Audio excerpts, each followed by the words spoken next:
का अड्डा। CNBC आवाज मोतीलाल ओसवाल स्टूडियो से लाइव।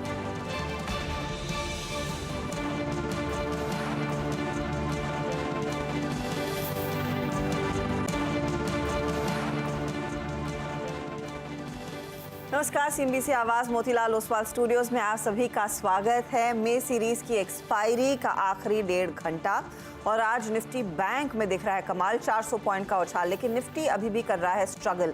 तो आखिरी 1.5 घंटा अहम रहेगा एक्सपायरी के पर्सपेक्टिव से। क्या होगी आपकी रणनीति, उस पर करेंगे बातचीत। शुरुआत करते हैं हेडलाइंस के साथ। मॉनसून के मोर्चे पर अच्छी खबर। अपने तय समय से 2 दिन पहले मॉनसून ने केरल में दी दस्तक। हो रही है वहां झमाझम बारिश। मौसम विभाग के मुताबिक 10 से 12 जून तक मुंबई पहुंचेगा मॉनसून। बाजार में लगातार 5वें दिन दबाव। निफ्टी करीब 160 पॉइंट फिसला। मिड कैप और स्मॉल कैप में गिरावट ज्यादा, लेकिन बैंकों में बाहर निफ्टी बैंक करीब 500 अंक उछला।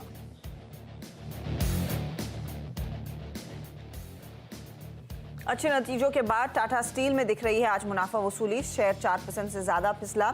नतीजों के बाद कमेंट्री से कमिंस में भी आज मुनाफा वसूली का दबाव।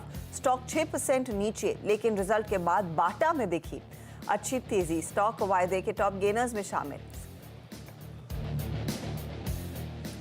सरेंडर वैल्यू को लेकर इंश्योरेंस कंपनियों को लगा झटका। IRDAI का नया प्रस्ताव। सूत्रों के मुताबिक रेगुलेटर ने फिर मार्च के मुकाबले ज्यादा सरेंडर वैल्यू का प्रस्ताव दिया। खबर के बाद मैक्स फाइनेंशियल 4% गिरा। HDFC लाइफ भी 2% नीचे। वहीं हेल्थ इंश्योरेंस पॉलिसी होल्डर्स को IRDAI से बड़ी राहत। अब 1 घंटे के भीतर कैशलेस क्लेम पर कंपनियों को देनी होगी मंजूरी। डिस्चार्ज होने के 3 घंटे के अंदर हॉस्पिटल से अंतिम मंजूरी जरूरी। पॉलिसी रिन्यूअल के समय नो क्लेम बोनस डिस्काउंट को भी किया अनिवार्य। सालाना रिपोर्ट में RBI ने पेश की FY25 की अच्छी तस्वीर। कहा देश की इकॉनमी मजबूत, आगे भी महंगाई में गिरावट रहेगी जारी। RBI की नेट इनकम में भी दिखा 141% का उछाल। और मुंबई के जियो वर्ल्ड सेंटर में होगी अनंत अंबानी राधिका मर्चेंट की शादी। निमंत्रण पत्र आया सामने। 12 जुलाई को बजेगी शहनाई। 3 दिन तक चलेगा समारोह।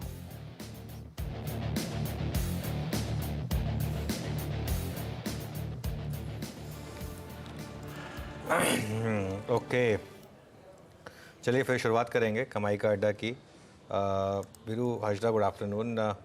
लास्ट टाइम मुझे याद नहीं निफ्टी 1% ऊपर हो और बैंक निफ्टी 3/4% नीचे हो। मतलब मार्केट में हर हफ्ते कुछ ना कुछ नया देखने को मिलता है। हाँ। और आज बहुत ही इंटरेस्टिंग जिस तरीके के मूव्स यहाँ पर आज निफ्टी वर्सेस बैंक निफ्टी आ रहे हैं। लेकिन एक चीज़ तो बहुत क्लियर है, नर्वसनेस है थोड़ी सी निफ्टी में। निफ्टी में नर्वसनेस है, बैंक निफ्टी में अपनी अलग ही बहार है। निफ्टी में गिरावट में क्लियरली एक फैक्टर एक्सपायरी का है। आज बैंक निफ्टी में वो एक्सपायरी हो चुकी है कल, इसके लिए बैंक निफ्टी में वो दबाव है नहीं। और ये बात हमने सुबह की भी थी कि बैंक निफ्टी शायद आज आउट परफॉर्म कर दे, क्योंकि 2 दिन की उसकी गिरावट हो चुकी है उसके बाद। लेकिन मार्केट ख़राब है, मिड कैप इंडेक्स भी ख़राब है, एडवांस डिक्लाइन भी आज ख़राब है। 1:2 से ऊपर का एडवांस डिक्लाइन है, उस हिसाब से वो भी ख़राब। और एक चीज़ देखिए, अब भले आप कह लें कि कमेंट्री थोड़ी सी वीक हो गई या जो भी है, लेकिन इतने अच्छे नंबर्स के बावजूद कमिंस और टाटा स्टील दोनों 4 से 5% नीचे। यही मार्केट अगर पिछले महीने वाला होता तो दोनों 4 से 5% ऊपर होते। तो ये एक क्लियर कट इंडिकेशन है कि इस समय मार्केट में थोड़ा सा फियर फैक्टर तो है। इतनी क्लियर कट, इतने बड़े डाइवर्जेंस शायद मैंने कभी नहीं देखा होगा। कि 500 पॉइंट लगभग आपका निफ्टी बैंक ऊपर है और 170 पॉइंट निफ्टी डाउन है। बिल्कुल, खैर जो भी है। अब ये थोड़ी बहुत ड्रेसिंग तो निफ्टी बैंक कर रहा है, बट ओवरऑल ब्रेथ देखिए तो खराब ही है। इंडस्ट्रीज पे अप्रोच क्या रहेगी इस क्लोजिंग के लिए? देखिए, अगेन क्लोज पे अप्रोच वही रहेगी कि अगर आप कंपल्सिव ट्रेडर हैं तभी ट्रेड करें, वरना 2-3 दिन थोड़ा भूल जाए मार्केट को। हाँ। ठीक है ना, क्योंकि ये 3 और 4 जून से पहले का एक प्रीकर्सर है। थोड़ा सा मार्केट जो वॉलेटिलिटी दिखा रहा है, अब 3 और 4 जून को हो सकता है स्थिति एकदम इसके उलट भी हो जाए मार्केट में। लेकिन बड़ा सपोर्ट है निफ्टी का 22,450। 22,450 नहीं टूटना चाहिए। 22,450 नहीं टूटना चाहिए। 22,450 टूटा तो मार्केट काफ़ी कमज़ोर हो जाएगा फिर। और रेजिस्टेंस है 22,600 पर। अच्छा, एक इंटरेस्टिंग चीज़ हो रही है आज फिर, मैं एक चीज़ नोटिस कर रहा हूँ, कॉल राइटर्स और पुट राइटर्स दोनों छाए हुए हैं मार्केट के ऊपर। मतलब हल्की सी भी मार्केट में मूव आते हैं, दोनों तरफ के राइटर्स एक्टिव हो जाते हैं। जैसे ही निफ्टी बढ़ने लगता है कॉल राइटिंग शुरू हो जाती है, जैसे निफ्टी गिरने लगता है पुट राइटिंग शुरू हो जाती है। मतलब 22,600 की कॉल और 22,450 की पुट देख लीजिए, दोनों का बिहेवियर इस तरीके से है कि बता रहा है कि थोड़ा सा इसी कुल मिला के हाई विक्स का फायदा उठाया। एग्जैक्टली बस हाई विक्स का फायदा उठाया जा रहा है। और इसके लिए तो ऑप्शन में बाइंग में कोई बहुत ज़्यादा पैसा शायद ना बने आपका, राइटिंग में बनेगा, लेकिन राइटिंग ऑब्वियसली सोफिस्टिकेटेड प्लेयर्स के लिए 22,600 के ऊपर अगर आप निकल गए तो एक बार 22,675 पॉसिबल है, टेस्ट करें आप। बैंक निफ्टी की जहाँ तक बात है, इंडिकेशन दिख रहे हैं बैंक निफ्टी में कि 48,900 49,000 तक के लेवल टेस्ट कर सकता है। इनफैक्ट अब तो हम निकल गए हैं उसके ऊपर 48,900 के, तो ये ऑब्वियसली आपका स्ट्रॉन्ग इंडेक्स है। और सपोर्ट यहाँ पर 48,500 टू 48,600 का है। तो अगर ट्रेड लेनी है तो बैंक निफ्टी में लीजिए, वो बेटर रहेगा कंपेयर टू निफ्टी, क्योंकि यहाँ पर क्लीन प्ले है और यहाँ पर प्लस थोड़ा सपोर्ट था वो S&P का, उसकी वजह से भी कुछ फायदा मिला यहाँ पर। जी हाँ, और एक और चीज़ अनुज, अभी दर्द हमारा ही काफ़ी था कि एक दर्द और हावी है, हालांकि उससे आजकल हमें बहुत सरोकार नहीं है, और वो है Dow Jones futures. Dow Jones futures अभी एग्जैक्टली अगर आप देखें तो करीब 350 अंक नीचे ट्रेड कर रहा है, तो ये एक और प्रेशर पॉइंट। खैर अब ये कहना भी सही होगा कि इसका प्रेशर सिर्फ निफ्टी फील कर रहा है, Nifty bank as of now नहीं फील कर रहा है। निफ्टी बैंक ने भी करीब 49,000 तक की निफ्टी को हिट किया। मैं एक दो स्टॉक्स रखता हूँ, देखिए बहुत कन्विंसिंगली अगर आप देखें इस वक्त कहने के लिए बहुत कुछ नहीं है, बट एक दो स्टॉक्स जो कि अच्छा कर रहे हैं, उसमें SBI अभी भी बहुत स्ट्रॉन्ग है 431 की ट्रेजेक्टरी में, और ये वो स्टॉक है जो कि एक स्ट्रॉन्ग इंडेक्स का मतलब निफ्टी बैंक आज स्ट्रॉन्ग है, हाईएस्ट ट्रेजेक्टरी में अभी भी ट्रेड कर रहा है विद स्ट्रॉन्ग बिल्डअप। 82 करीब 82 लाख शेयर OI में जुड़े हैं आज जून सीरीज में, 11.5% का इजाफा यहाँ पे। और इसी के पैरेलली अगर आप देखें जो स्टॉक अलाइन है, that's axis bank in private banking space, करीब करीब 1172 पे ट्रेड करता हुआ। Typical I think rounding bottom, typical cap and handle, typical I think flag, तीनों फॉर्मेशंस आपकी स्क्रीन पे 13.38% का बिल्डअप, लगभग 60 लाख शेयर ओपन इंटरेस्ट जुड़े हैं। तो ये दो PSU बैंक, ये एक PSU बैंक SBI, एक प्राइवेट बैंकिंग स्पेस में स्टेट बैंक ऑफ इंडिया, ये एक्सिस बैंक, और एक आप लेके आइएगा मदरसन, 151 पे ट्रेड कर रहा है, ये ऑल टाइम हाई पे भी है, डी हाई पर है, लेकिन याद रखिएगा ये ऑलमोस्ट 2017, उसके बाद एक स्विंग हाई था जून 2021, प्रीवियस दो हाइज को ओवरटेक कर रहा है। तो स्ट्रेंथ बहुत अच्छी है। आप जरा OI बिल्डअप देखिए इसका नेक्स्ट सीरीज में, 1.5 करोड़ यानी 30% का बिल्डअप, यानी बहुत स्ट्रॉन्ग एडिशन इस स्टॉक में भी है। स्ट्रेंथ जहां तक है संवर्धन, SBI और एक्सिस बैंक। हर्षदा, तो ये कुछ काउंटर्स जहां पर इंटरेस्टिंग मूव्स देखने को मिले हैं, लेकिन ट्रेंडिंग काउंटर्स भी आपकी स्क्रीन पर लेकर आएंगे। ऑफ कोर्स बैंकों की एक लंबी लिस्ट है आज तेजी की तरफ, आप उसके बियॉन्ड भी कई सारे ट्रेड्स हैं जहां पर बड़ा एक्शन देखने को मिला है, तो लेकर आइएगा वो ट्रेड्स जहां पर खरीदारी देखने को मिली है। ICICI 1.5% ऊपर, स्टेट बैंक ऑफ इंडिया में 1% का इजाफा, HDFC नियरली 1% के गेंस और 1520 के ऊपर ट्रेड करता हुआ, और एक्सिस बैंक में भी 1% तक की बढ़त देखने को मिली है। इंटरग्लोब एविएशन 4% भागा है आज का। ऑफ कोर्स बाटा इंडिया तेजी वाला स्टॉक, पेज इंडस्ट्रीज और सन टीवी ये दूसरे काउंटर्स हैं जहां पर अच्छी खरीदारी देखी गई है। लेकिन सेल साइड पर क्या है, एक तो टाटा स्टील 4.5% का नॉक देखने को मिला है, टाइटन में 3-3.25% तक की गिरावट, पावर ग्रिड और श्रीराम फाइनेंस ड्रैग कर रहे हैं इस मार्केट को। और मिड कैप साइड पर एल्केम कमेंट्री और FY25 के गाइडेंस से बाजार नाखुश, कमेंट्स कॉन कॉल सुनने के बाद वहां पर थोड़ी सी मायूसी आई, 6% का correction. Max finance, Hindustan copper ये दूसरे ट्रेड्स हैं जहां पर आज हमने देखा है बिकवाली की पोजीशंस बनती दिखाई दी है। अब ऐसे में आपने ट्रेड किस तरफ बैठाना है, तेजी मंदी के बीच किन स्टॉक्स पर आपकी नजरें होनी चाहिए, सब पर करेंगे बातचीत। फंडामेंटल्स पर हमारे साथ आज गौरांग शाह हैं और साथ ही JM फाइनेंशियल्स के आशीष चतुर्मोता। टेक्निकल कॉल्स के लिए हम बात करेंगे प्रकाश गाबा, मानस जायसवाल, आशीष बहेती, प्रशांत सावंत और रुचित जैन से। 2:15 बजे आज का पूरा एक्शन मार्केट में 3 स्टॉक्स में जो खासतौर से सिमटा है, यतिन से एक अपडेट लेंगे। फिर 2:20 पर MM फोर्जिंग के नंबर्स पर कंपनी के मैनेजमेंट हमारे साथ होंगे, विद्याशंकर कृष्णन जुड़ेंगे आगे। 2:30 पर यश बताएंगे कि बीमा कंपनियों में आज क्यों झटका लगता दिखाई दिया है। 2:45 पर MSCI के कुछ चेंजेस आगे अनाउंस होते हुए दिखाई देंगे। कल किसकी एंट्री और किसका एग्जिट होगा उस पर बातचीत। 2:50 पर मार्केट बिग वॉइस में पाइपर सेरिका के फाउंडर और फंड मैनेजर अभय अग्रवाल फिर यतिन से ही लेंगे डीलिंग रूम का जायजा। 3:10 पर BTST STBT ट्रेड्स, उसके बाद मार्केट की क्लोजिंग की रणनीति और साथ ही क्लोजिंग की तरफ बढ़ेंगे। ओके, चलिए अब फिर हमारे एक्सपर्ट्स को जोड़ना शुरू करते हैं और कॉल्स लेते हैं। इस समय मार्केट बहुत ही इंटरेस्टिंग। गुड आफ्टरनून गाबा सर, क्या ज़बरदस्त डायकॉटमी निफ्टी और बैंक निफ्टी के बीच में, कैसे प्ले करें इसे, और आपकी टॉप ट्रेड इस समय की? ये काफी समय के बाद देखा है मैंने, कुछ सालों के बाद देखा है। और ये इतना डाइवर्जन निफ्टी और बैंक निफ्टी में, एक बोल रहा है मैं ऊपर जा रहा हूँ, दूसरा बोल रहा है नीचे जा रहा हूँ, उस समय एक ही संकेत मिलता है, उस दिन ट्रेड मत करो, क्योंकि उसमें कंफ्यूजन है। जब तक ये दोनों साथ में नहीं चलते तब तक ट्रेड नहीं करना। तो best day for Nifty and bank Nifty to stay out. लेकिन करें क्या, स्टॉक तो ट्रेड करने के लिए भी तो नहीं मिल रहे। एक स्टॉक मिला है अभी, सन टीवी, जो कल हमने डिस्कस किया था आस्था के साथ, वो है सन टीवी। ट्रेड करा है 673 पर, स्टॉप होना चाहिए 666 पर, सिर्फ 6 रुपया। टारगेट 700 के नजर आते हैं, उसे थोड़ा वक्त लगेगा, लेकिन 700 पॉसिबल है सन टीवी पर। इसलिए आज सन टीवी देखकर मुझे आपकी याद आई और बाटा इंडिया देखकर आपकी याद आई गावा जी, क्योंकि नंबर्स निराशाजनक थे, लेकिन आपने कहा थोड़ा सा कन्विक्शन दिख रहा है और 1400 का वैसे आपका टारगेट था और वो स्टॉक थोड़ा बहुत चला भी है। मानस, आफ्टरनून, आपका ट्रेड क्या रहेगा इस समय, तेजी या मंदी? गुड आफ्टरनून अक्षरा जी। तो देखिए, तेजी का ही ट्रेड लेना चाहिए। मदरसन पे खरीदारी करने की राय रहेगी। देखिए, बहुत ही इंपॉर्टेंट रेजिस्टेंस ब्रीच हुआ है, 2021-2018 के हाईज ब्रीच हुए हैं। लगातार 2 दिनों से स्टॉक उसके ऊपर सस्टेन कर रहा है, वहां पर वॉल्यूम देखने को मिल रहे हैं। आई थिंक करंट लेवल्स पे भी आप खरीदारी कर सकते हैं। 148.50 के स्टॉप लॉस से आप मदरसन में खरीदारी कर सकते हैं। 158 तक के टारगेट्स पॉसिबल हैं। ऑप्शन में अगर ट्रेड लेना चाहें तो जून मंथ का 160 वाला कॉल ऑप्शन, जो 6 रुपए 45 पैसे के आसपास ट्रेड हो रहा है, वहां पर आप खरीदारी कर सकते हैं। 4 रुपए 30 पैसे के स्टॉप लॉस से इस ऑप्शन में खरीदारी करिए और 10 रुपए के टारगेट सेट करिए।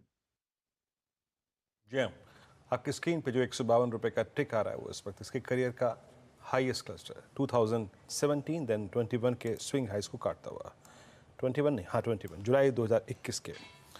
आशीष बैती जी, गुड आफ्टरनून, आपका ट्रेड इस वक्त का? Good afternoon everyone. Virendra ji, bank of Baroda पे खरीदारी की सलाह रहेगी। स्टॉक में मोमेंटम अच्छा देखने मिल रहा है और पूरा पीएसयू बैंक्स में ही मोमेंटम बना हुआ है। तो 260 का स्टॉप लॉस लगाकर इसमें खरीदारी की सलाह है, 272 और 275 के टारगेट्स के लिए। प्रशांत जी, गुड आफ्टरनून, आपकी ट्रेड?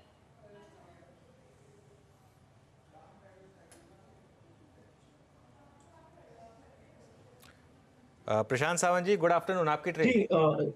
जी अनुज जी, सॉरी मैं नाम सुन नहीं पाया। एक्चुअली मेरी ट्रेड भी जो फर्स्ट चॉइस थी वो बैंक ऑफ बड़ौदा थी। नेक्स्ट पिक जो मेरी होगी वो एलएनटी होगी। यहाँ पे एक ब्रेकआउट के बाद थोड़ा कंसोलिडेशन नजर आया, एक गैप रेजिस्टेंस था, उसको 2-3 दिनों तक रिस्पेक्ट किया गया, बट ओवरऑल मुझे लग रहा है यहाँ से एक अपमूव आनी चाहिए। हम करीबन 3630 पे ट्रेड कर रहे हैं, तो 3590, 3590, ऑलमोस्ट 1% के आसपास स्टॉप लॉस रखेंगे और यहाँ से टारगेट रखेंगे 3700, 3700 का। ओके, तो ये फिलहाल आपके लिए एक बाय साइड का ट्रेड एलएनटी पर 3700 की तैयारी ये स्टॉक कर रहा है। वैसे अगर आप निफ्टी पर नजर डालें, टॉप गेनर्स बैंक्स ही हैं और उसके बाद फिर एलएनटी की बारी आती है, तो मोमेंटम देखने को मिला है इधर आज थोड़ा बहुत। रुचित, गुड आफ्टरनून, बताइए आप क्या ट्रेड लेंगे? Very good afternoon Asha ji, very good afternoon to everyone. Well, मेरे साइड से एक सेल ट्रेड रहेगा। वीकनेस क्लियरली आईटी में है और आईटी में विप्रो में शॉर्ट करने की सलाह रहेगी। सो रिसेंटली हमने देखा था कि पिछले कुछ दिनों पहले आईटी स्टॉक्स में जब एक पुलबैक मूव आया था तो विप्रो ने रिलेटिवली इतनी स्ट्रेंथ नहीं बताई थी। तो जब प्राइस या सेक्टर ऊपर जा रहा था तब थोड़ा रिलेटिव अंडर परफॉर्मेंस दूसरे स्टॉक्स के कंपैरिजन में था, और अब जब वो सेक्टर में शॉर्ट फॉर्मेशंस देख रहे हैं, सो आई थिंक वैसे वक्त में जिसने अंडर परफॉर्म किया है तो ये करेक्शन और एक्सटेंड होने के चांसेस ज्यादा है। तो विप्रो में 447 के ऊपर स्टॉप लॉस रख के शॉर्ट करने की सलाह रहेगी, 427 तक का एक पुलबैक डाउन मूव के लिए। ओके, चलिए अब चलते हैं गुरांग शाह के पास और उनसे एक फंडामेंटल पिक लेते हैं। गुरांग जी, गुड आफ्टरनून, क्या रहेगा रेडार पर? अनुज जी, धन्यवाद, सभी को प्रणाम और शुभ दिन हमारे तरफ से। भारतीय एयरटेल दिग्गज कंपनी, ऐसे माहौल में प्रयास ये होना चाहिए अनुज जी के सक्षम और मजबूत कंपनियों को ध्यान देना चाहिए, जहां पर ऐसी गिरावट के बावजूद भी दिग्गज शेयर कुछ संभले हैं। तो भारतीय एयरटेल पर खरीदारी की राय होगी और आने वाले तिमाही नतीजों के आधार पर हमें लग रहा है कि 1550-1600 तक के लक्ष्यांक हमें दिखाई दे सकते हैं। देखिए, टेक्निकल कॉल्स और जो फंडामेंटल कॉल्स हैं वो पूरी हो चुके हैं। भारतीय एयरटेल गौरांग जी ने यहाँ रिकमेंड किया, बाकी प्रकाश सर ने सन टीवी पिक किया, मानस जायसवाल जी ने मदरसन और आशीष बैती जी ने बैंक ऑफ बड़ौदा पिक किया, प्रशांत सावंत एलएनटी की कॉल थी और रुचित जैन ने यहाँ पे विप्रो शॉर्ट किया। बट एज ऑफ नाउ अगर आप स्क्रीन पे कन्विक्शन के साथ कुछ चीज़ देखें जो इस वक्त बनी हुई है, वो है इंडिगो। अनुज, आज सुबह हम बात कर ही रहे थे, कल भी बात की थी, कल बात की थी हमने इस पर, और यही व्यू था। आई थिंक ये ट्रैजेक्टरी शायद थोड़ा बहुत ऐड करने की। एग्जैक्टली, बिल्कुल। आई थिंक वीरू कल बहुत शानदार मौका दिया इंडिगो ने। और अगेन इसमें होता क्या है ना, जब स्टॉक गिर रहा होता है तब लोग थोड़ा डर जाते हैं, बट मौका ही अच्छे स्टॉक्स को बाय करने का तब होता है जब वो गिर रहे होते हैं। और कल एक शानदार ट्रैजेक्टरी दी थी इसने। हमने डिस्कस भी किया था कि वो चार्ट पे भी बताया था कि इन लेवल्स पर नॉर्मली यहाँ पर बाइंग आती है 50 डे एक्सपोनेंशियल मूविंग एवरेज के थोड़ा ऊपर, और कल ये वहीं पर था, बाइंग आ गई। अब मुझे हैरानी नहीं होगी अगर ये धीरे धीरे वापस अपने प्रीवियस हाई पे चला जाए, क्योंकि इसका टेक्सचर जो है ना वो इसी तरीके का रहा है। आज का जो प्राइस मूव है, ये देखिए क्या शानदार चार्ट है, हायर लो बनाया इसने अब शायद प्रीवियस हाई को भी निकालने की तैयारी करेगा। बिल्कुल। अब 20 डे को रीगेन करता हुआ, दरअसल होता क्या है, एक अर्निंग्स के दिन एक प्रॉफिट बुकिंग आई, एक इवेंट क्लोज हुआ, और जो वीक हैंड थे वो निकल गए, और आज एक बार फिर से लोअर लेवल से बहुत स्ट्रॉन्ग बाइंग इंडिगो हो गया। और कहाँ पे आज अच्छी बाइंग विजिबल है, इंडस टावर्स 1% ऊपर 340-350 पे, बाटा इंडिया ये भी आज काफ़ी चला 1389। गौरांग, आप कल इस बात का जिक्र कर रहे थे जब हम कैंपस से कंपैरिजन आपसे ड्रॉ कर रहे थे वर्सेस बाटा, आपने कहा बाटा मेरी वाकई इस वक्त एक प्रिफर्ड कॉल है। 12 के नंबर्स पे आपका टेक, और ये इसका एक हिस्टोरिकल लोवेस्ट क्लस्टर है। आई मीन 1250, 1280, 1300, ये क्या इस स्क्रिप्ट को entire I think footwear segment लेने का अच्छा जोन है क्या गौरांग? हमें तो लग रहा है वीरेंद्र, और मेरे ख्याल से हर्षदा से भी बात हो रही थी अंडर परफॉर्मेंस को लेकर के, और ये बात का भी हमने जिक्र किया था कि क्योंकि अंडर परफॉर्मेंस है और नीचे की तरफ के दायरे सीमित लगते हैं, तो बिल्कुल पसंद आता है इस स्तर पर भी, बशर्ते कि आपका नजरिया लंबी अवधि का हो। आने वाले 3-4 दिनों में वीरेंद्र सभी को पता है कि इस प्रकार की उठापटक उम्मीद करनी चाहिए बाजार में। हाँ, लेकिन अगर समय की पाबंदी नहीं है तो जैसे हमने बताया था 1650 से 1700 तक के लक्ष्यांक आ सकते हैं। 1700 तक के टारगेट्स यहाँ पर आते हुए दिखाई देंगे। एक बार कावा साहब से भी पर्सपेक्टिव लेते, क्योंकि मुझे याद है इन्होंने आइडेंटिफाई किया था, अब इसकी ओपनिंग थोड़ी सी दबाव वाली थी और जैसे जैसे दिन चढ़ा है वहां पर एक मोमेंटम आया।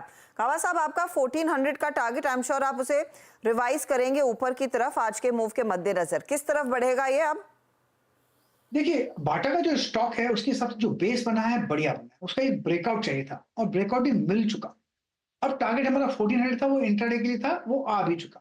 लेकिन बाटा को अगर थोड़ा हायर टाइम फ्रेम पे देखें तो मुझे लगता है स्टॉप होना चाहिए 1350 का, फिर टारगेट होगा 1450 का। लेकिन इसको प्ले करना चाहिए ना कि फ्यूचर से ऑप्शन पे डिलीवरी में, तो शायद एक अप मूव मिल सकता है यहाँ पर बाटा में। हायर जोन अप टू 1450, 1470, ये एक जोन है, वहां तक जाने की क्षमता रखता है बाटा। तो ये इनफैक्ट डिलीवरी वाला ही ट्रेड बनेगा, आप एफएनओ के लिहाज से इसे अप्रोच ना करें, ये आपको क्लियर कट पर्सपेक्टिव दे दिया है काबा जी ने। अच्छा, कुछ और ट्रेड्स जो आज थोड़े बहुत बैठे हैं तेजी की तरफ, उसमें आप गौर करिएगा। ये छोटे बैंक्स, दिग्गज बैंकों में तो तेजी है ही, लेकिन फेडरल जैसा एक स्टॉक जो आज थोड़ा सा अपनी चाल को बेहतर करने में लगा था। कल दोपहर में आपको याद होगा हम एयू स्मॉल फाइनेंस बैंक की बात कर रहे थे। आज आप गौर करेंगे तो आईडीएफसी फर्स्ट भी कोशिश कर रहा है तेजी में आने की। मानस, कल एयू स्मॉल फाइनेंस प्रॉमिसिंग लग रहा था, लेकिन आज थोड़ा सा शांत है। लेकिन इन छोटे बैंकों में भी क्या ये फ्लो तेजी की तरफ आने की संभावना दिख रही है, या फिर क्योंकि हम बड़े इवेंट की तरफ जा रहे हैं तो बेहतर ट्रेड है आपका ICICI, HDFC, SBI and the likes? देखिए, इवेंट को देख के डेफिनेटली लार्ज कैप बैंकिंग में रहना बेहतर रहेगा। आईसीआईसीआई बैंक, एक्सिस बैंक और एचडीएफसी बैंक, ये तीन प्राइवेट बैंकिंग नेम, और अगर पीएसयू बैंक की बात करें तो स्टेट बैंक ऑफ इंडिया, ये चार बैंक्स में आपको पोजीशन बना के रखनी है अगर आप नेक्स्ट वीक के लिए पोजीशन लेके जाना चाहते हैं तो। लेकिन अगर हम स्ट्रक्चर की बात करें तो एयू बैंक का स्ट्रक्चर डेफिनेटली पॉजिटिव है।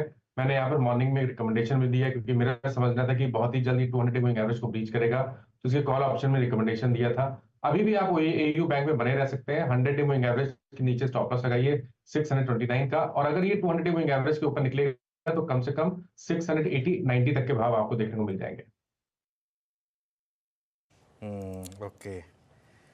अच्छा, मार्केट में अगर रिकवरी आनी है तो यहीं से आनी है। दो रीज़न है। एक तो हम 20 डेमा पर है, क्लस्टर जो है और दूसरा पुट कॉल रेशियो 0.62 पर आ गया है। 0.79 से हमने शुरुआत की थी आज उसकी, 0.62 पर आ गया। ये मतलब एक अब ऑब्वियसली क्योंकि आज एक्सपायरी है तो उसका थोड़ा सा फैक्टर हो सकता है, लेकिन अगर बाउंस आना तो यहीं से आना है। अगर नहीं आया यहाँ से बाउंस तो फिर वो 22,450 वो ओपन हो जाएगा। तो अगले 10-15 मिनट काफ़ी क्रूशल है मार्केट के लिए। अगले 10-15 मिनट काफ़ी क्रूशल। और निफ्टी पे जो प्रेशर डाल रहा था कि नेक्स्ट बोले क्या, ये IT 671 पॉइंट नीचे, आई मीन 32,870, ये एक नया रिस्क आई थिंक निफ्टी के लिए तनुज, आई मीन बड़ा सरप्राइजिंग मूव रहा पिछले 2 दिन आज ये आई थिंक ये यहाँ पर ये जो आप डाउ फ्यूचर्स देख रहे हैं ना, ये उसका इम्पैक्ट है। ये डाउ फ्यूचर का इम्पैक्ट है, क्योंकि यूएस में भी क्या हो रहा है ना वीरो, यूएस में भी सबसे ज़्यादा नैस्डैक लीड कर रहा है। यील्ड जिस तरीके से बढ़ रही है, और यील्ड का बढ़ना IT के लिए बहुत बड़ा नेगेटिव है, और ये पूरा का पूरा इम्पैक्ट उसका है। ये पूरा ये एक सेक्टर जो ग्लोबल क्यूज से क्लियरली इम्पैक्ट होता है वो ये वाला सेक्टर है, और इसके लिए यहाँ पर ये जो इम्पैक्ट है ये पूरा का पूरा इसके वजह से। इनफैक्ट यही डिफरेंशियल है जो निफ्टी बैंक और निफ्टी में सबसे ज़्यादा निफ्टी IT की वजह से, कुछ रिलायंस की वजह से भी है। ये एक बड़ा कारण है यहाँ पर। बिल्कुल। अच्छा, इसकी प्लेसमेंट को जरा रीड करते हैं थोड़ा सा। मानस, मैंने आपसे भी इसीलिए पूछा था प्रश्न, सुबह सुबह जो डाइवर्जेंस था निफ्टी बैंक में, उसका एक बड़ा कारण यही था। अब ये इतना वाइल्ड हो चुका है कि पूछिए मत। अब ये वाइल्ड शब्द का इस्तेमाल मैंने इसलिए किया क्योंकि हमारा मई 14 का एक स्विंग लो था करीब 32,650 का, हम बहुत क्लोज हैं उसके। मानस, स्टॉक फ्यूचर्स को देख के लग क्या रहा है आपको? क्या इस लेवल के ब्रीच होने के चांसेस काफ़ी हैं?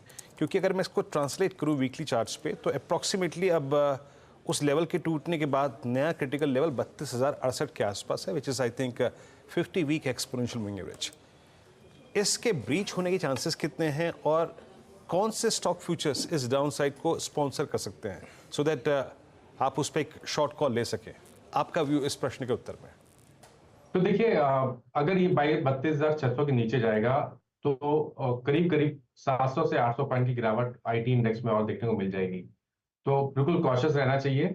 अगर हम ट्रेडिंग की बात करें तो आई थिंक इन्फी और TCS, ये 2 स्टॉक ऐसे हैं जो स्टॉक चार्ट पे, शॉर्ट टर्म चार्ट पे वीक लग रहे हैं। चाहे वो इन्फियो जो 20 डे मूविंग एवरेज नीचे ट्रेड कर रहा हो, अगर यहाँ पर गिरावट बढ़ेगी तो शायद आपको जो 200 वीक मूविंग एवरेज 1375 के हैं वो टेस्ट होते हुए दिखेंगे। और वैसे ही TCS, इसने तो अपने 200 डे मूविंग एवरेज को आज ब्रीच किया है, लोअर टॉप लोअर बॉटम का ट्रेंड है। तो ट्रेडिंग के लिहाज से यहाँ पर वीकनेस बढ़ेगी तो आपको 3650 तक के भाव देखने को मिल जाएंगे। तो आई थिंक इस गिरावट को 2 ही ये स्टॉक मेरे हिसाब से लीड करने चाहिए, TCS और इन्फोसिस। इन पर नजरें रखिए और थोड़ा सा संभल कर ट्रेड करना है, क्योंकि यहाँ पर अगर वो इंटरनेशनल मार्केट्स में वीकनेस बढ़ जाती है तो इधर मार पड़ेगी, अगर रुपया और स्ट्रेंथन हो जाता है तो इधर मार पड़ेगी। तो दोहरी सिचुएशन में ये फंस सकते हैं काउंटर्स। अच्छा, इस बीच गॉडफ्रे फिलिप्स आपकी स्क्रीन पर लेकर आते हैं, क्योंकि वहाँ पर नंबर्स का थोड़ा बहुत प्ले आता हुआ दिखाई देगा। स्टॉक बाय द वे 4% ऊपर है, प्रॉफिटेबिलिटी 46% बढ़कर आई है, करीब करीब 214 करोड़ के आसपास। रेवेन्यू में 23% तक का इजाफा देखने को मिला है इस तिमाही में गॉडफ्रे के केस में। और साथ ही आप मार्जिन देखें तो मार्जिन स्टेडी हैं, इबिटा लेवल पर ज़्यादा बेहतरी देखने को मिली, करीब 23% तक का इजाफा। तो यहाँ पर नंबर्स अच्छे हैं, उसमें कोई दिक्कत नहीं। गॉडफ्रे फिलिप्स है तो 4000 का स्टॉक, और डेली बेसिस पर ये ट्रेड पर बातचीत नहीं होती है, लेकिन क्योंकि अब रेडार पर आया है, रुचित एक बार चार्ट चेक देंगे। नियरली 4% एक अच्छा स्पाइक देखने को मिला इसमें पोस्ट नंबर्स। ब्रॉडर ट्रेंड तो स्टॉक का काफी स्ट्रॉन्ग रहा है। अगर आप पिछले 3-4 महीने में देखेंगे तो stock continuously high top high bottom structure बना रहा है, और जो भी इन बिटवीन छोटे मोटे करेक्शंस आए हैं ये 3-4 महीने में कोई भी वॉल्यूम बेस्ड करेक्शंस नहीं है। सो आई थिंक वो एक काफी अच्छी बात है स्टॉक के लिए। शॉर्ट टर्म के नजरिए से 3800 3750 ये काफी स्ट्रॉन्ग सपोर्ट जोन है, और जब तक ये सपोर्ट जोन इंटैक्ट है सो आई थिंक ये पैटर्न अगर कंटिन्यू रहता है तो पोटेंशियल है कि स्टॉक 4300 4300 150 की रेंज तक जा सकता है। तो फ्रेश बाइंग भी कर सकते हैं, कोई एग्जिस्टिंग लॉन्ग पोजिशन है तो उसको भी होल्ड कर सकते हैं, और 3850 के नीचे कोई भी पोजीशंस पे स्टॉप लॉस होने चाहिए। 3850 के स्टॉप लॉस के साथ वो ट्रेड बनता है। मुझे याद है ITC के जो सिगरेट वॉल्यूम्स थे वो एक्सेप्शनली हाई साइड पे थे, उम्मीद से काफ़ी बेहतर थे, around 7-8% if I am not mistaken. अब Godfrey Phillips pure play cigarette manufacturer है, उसके केस में अगर वो हो जाता है तो वो क्लियरली और प्राइस में रिफ्लेक्ट करता हुआ दिखाई देगा। तो ये स्टॉक जहाँ पर एक बढ़िया मूव देखने को मिला है। चलिए, लेकिन अब बात करते हैं कुछ ऐसे स्टॉक्स की जिसने आज थोड़ा सा प्रेशर डाला है, और 2-3 काउंटर्स हैं अलग अलग कमेंट्री पर। पहले तो कमिंस, जहाँ पर नंबर्स बहुत ही सॉलिड थे, लेकिन सबसे बड़ी दिक्कत थी कि प्री पोजिशनिंग स्पेशली पिछले क्वार्टर में 40% से ज़्यादा के रिटर्न ये स्टॉक आपको कमा कर दे चुका है। आज 10 बजे कॉन कॉल में कंपनी ने कुछ बयान दिए हैं। वो आउटलुक क्या उभर कर आ रहा है कि स्टॉक में आज 6% का नुकसान देखने को मिला। यतिन हमारे साथ है, यतिन बताइए। तो देखिए, जो स्टॉक्स आज फोकस में है क्यूमिंस ऑब्वियसली, क्योंकि रिजल्ट्स काफ़ी अच्छे थे, उसके बावजूद स्टॉक में 6% की गिरावट है। क्यों है? क्योंकि मैनेजमेंट ने क्लैरिफाई किया कि 60 करोड़ रुपए का एबिटा में वन टाइम बेनिफिट मिला है, जिसके कारण थोड़ा बहुत ये क्वार्टर में वन ऑफ आप इसको गिन सकते हैं। इसके अलावा जहाँ तक कि कमेंट्री का सवाल है, डबल डिजिट सेल्स ग्रोथ की बात की है FY25 में। हालांकि एक्सपोर्ट मार्केट्स में एक पेन पॉइंट है। अभी एक्सपोर्ट्स की बात करें तो यूरोपियन मार्केट्स ऑल टाइम लो पे है। अफ्रीका में बिजनेस अच्छा है, लेकिन करेंसी की वजह से काफ़ी वॉलेटिलिटी देखने को मिल रही है अर्निंग्स में। और जो एक्सपोर्ट का कंट्रीब्यूशन है वो लगभग स्टेबल होता हुआ दिखाई पड़ेगा FY25 में। तो कहीं ना कहीं थोड़ी बहुत प्री पोजिशनिंग और प्रॉफिट टेकिंग इस काउंटर में देखने को मिल रही है। इसके अलावा एल्केम लेबोरेटरीज, ये भी एक स्टॉक फोकस में है, 6% नीचे है। कहीं ना कहीं डिसअपॉइंटिंग रिजल्ट्स थे, क्योंकि Q4 में इंडिया फॉर्मुलेशन बिजनेस में आपने 2% का डिक्लाइन देखा है। एक्सपेक्टेशन था ग्रोथ का, जहां डिक्लाइन हुआ है। US जेनेरिक्स का गाइडेंस केवल 5% ग्रोथ का दिया गया है। और कहीं ना कहीं ये जो M&A के जरिए, एक्विजिशन के जरिए ग्रोथ बढ़ाने की बात कही है, तो शायद कैपिटल एलोकेशन को लेके भी बाजार चिंतित दिखाई पड़ रहा है। और आखिर में ईडलवाइज ये स्टॉक 10-12% नीचे है, क्योंकि इनकी 2 इकाइयाँ ECL फाइनेंस और ईडलवाइज ARC, दोनों पे ही RBI ने बिजनेस करने पर रोक लगा दी है। ARC बिजनेस जो है वो अभी किसी भी प्रकार का ARC ट्रांजैक्शन नहीं कर पाएगा डिस्ट्रेस एसेट्स के लिए, और ECL फाइनेंस भी अपने स्ट्रक्चर एक्सपोजर्स नहीं ले सकता। बहुत ही एक नेगेटिव सरप्राइज ये निकला है पूरे कन्वर्जेशन में कि RBI के कहने के बावजूद ईडलवाइज ग्रुप ने जो रेगुलेशन है इसको सरकमवेंट करने की कोशिश की है। वो एक सरप्राइजिंग नेगेटिव फैक्टर था। और कहीं ना कहीं एवरग्रीनिंग ऑफ लोन्स भी एनालिस्ट के हिसाब से यहाँ हो रहा था, जिसके कारण RBI को आपत्ति थी, जिसके बाद शेयर में आप फिर से एक बार एक फ्रेश रिन्यूड सेलिंग आते हुए देख रहे हैं। बहुत बहुत शुक्रिया। काफ़ी सारे स्टॉक्स थे। गुरांग, एक बार कमेंट्स पे बात करते हैं, क्योंकि ये स्टैंड आउट कर रहा है। 6% नीचे। आज ऑब्वियसली मार्केट भी थोड़ा वीक है, और मैं हाईलाइट पढ़ रहा था उनकी कॉन कॉल की, इसलिए सुबह मैंने एक चीज़ ये भी हाईलाइट की थी कि आज सुबह 10 बजे जो कॉन कॉल होगी वो सबसे इंपॉर्टेंट फैक्टर होगा यहाँ पर। थोड़ा सा मार्केट को लग रहा है कहीं ये पीक अर्निंग्स ना हो। आपका क्या व्यू रहेगा? मुझे याद है अनुज भाई, आपने सुबह ही कॉन कॉल के बारे में चेतावनी भी दी थी। हम सुबह के शो में थे आपके साथ, और यही डर था कि अगर निर्णायक तरीके से इस प्रकार के रेंट रेट नतीजों को लेकर के और आमदनी को लेकर के और शुद्ध मुनाफों को लेकर के अगर कुछ मैनेजमेंट के तरफ से ऐसा वक्तव्य आता है जो बाजार को निराश करेगा, तो मेरे ख्याल से नीचे की तरफ के दायरे, और वही दिख रहा है। एज अ डिस्क्लोजर अनुज भाई, कमेंट्स के ऊपर हमारे जो लक्ष्यांक थे वो आ चुके हैं, और हमने मुनाफा वसूली या फिर निवेश कम करने की राय दी। ओके, कमेंट्स आज का सबसे, अगर आप देखें, चर्चा में शामिल हुआ स्टॉक अर्निंग्स और अपनी कॉन कॉल के बाद। मीनवाइल निफ्टी आपकी स्क्रीन पे करीब 22520 की ट्रैजेक्टरी में। दोनों इंडेक्सेस स्क्रीन पे रखिएगा। अब सुबह हमारी गुफ्तगू हुई थी regarding I think exit poll. सबसे पहले तो यहाँ पे बात होता है एग्जिट पोल जब आएंगे, और अगर एग्जिट पोल का कंसेंसस सीट ट्रैजेक्टरी के लिए डिफरेंट रहेगा, ठीक है। अगर एक मोटा मोटी ट्रैजेक्टरीज के हिसाब से निफ्टी के लेवल प्रोजेक्ट करने हो तो वो क्या होगा? बिल्कुल। और वीरू, एक्चुअली ये काफ़ी इसमें क्या बोलते हैं, ये सोशल मीडिया में सोशल मीडिया और व्हाट्सएप ग्रुप पे एक्चुअली काफ़ी वायरल हुआ था ये आज सुबह। तो देखिए, ये बेसिकली बात की थी तो ये थी कि अगर 320 प्लस आएगा तो 23,500 प्लस। फिर क्लैरिफाई, एग्जिट पोल के लिए और 320 प्लस फॉर बीजेपी। हाँ, बीजेपी के लिए एग्जिट पोल, ठीक है ना। और 300 टू 320 पे 22,500 से 23,200, 270 टू 300 पे 21,500 से 22,000, और लेस देन 272 मैंने कहा था कि खैर पूछेगा ही मत। खैर एनीवे, अभी निफ्टी करीब 190 पॉइंट नीचे 22,517 पर हम इस समय। और एक बार निफ्टी का कंट्रीब्यूशन देख लेते हैं, कहाँ पर सबसे ज़्यादा वीकनेस आ रही है निफ्टी पर। एक बार ज़रा कंट्रीब्यूशन देखते हैं निफ्टी का, किधर है weakness. Reliance 25 point, Tata steel 16 point, ITC 15 point. चलिए थोड़ा आगे बढ़ते हैं। मानस, टाटा स्टील क्या इन लेवल्स पे ऐड किया जाए स्टॉक को आज, क्योंकि रिजल्ट रिलेटेड डिसअपॉइंटमेंट है या फिर प्रॉफिट बुकिंग है, क्या एक मौका है बाय करने का? देखिए डिपेंड करता है कि आपका टाइम फ्रेम कितना है। अगर आप बिल्कुल शॉर्ट टर्म ट्रेडर हैं तो इस गिरावट पे खरीदारी ना करें। शायद गिरावट बढ़ेगी तो 160 तक के भाव भी देखने को मिल जाएंगे। लेकिन अगर आप 2-3 मंथ के लिए निवेश करना चाहते हैं तो आई थिंक ये करेक्शन एक बढ़िया बाइंग अपॉर्चुनिटी है, क्योंकि जो पिछले 2 मंथ पहले जो हमने ब्रेकआउट देखा है उसके टारगेट 200 रुपए के आसपास के आते हैं। तो इस गिरावट पे आप खरीदारी कर सकते हैं। आपके जो निवेश के लिए या तो 3 to 4 मंथ्स के लिए जो आपके स्टॉप लॉस रहेंगे वो 150 रुपए के नीचे रहेंगे। लेकिन ट्रेडिंग के लिए रुक जाइए, शायद अभी 160 तक के भाव आपको देखने को मिल जाए।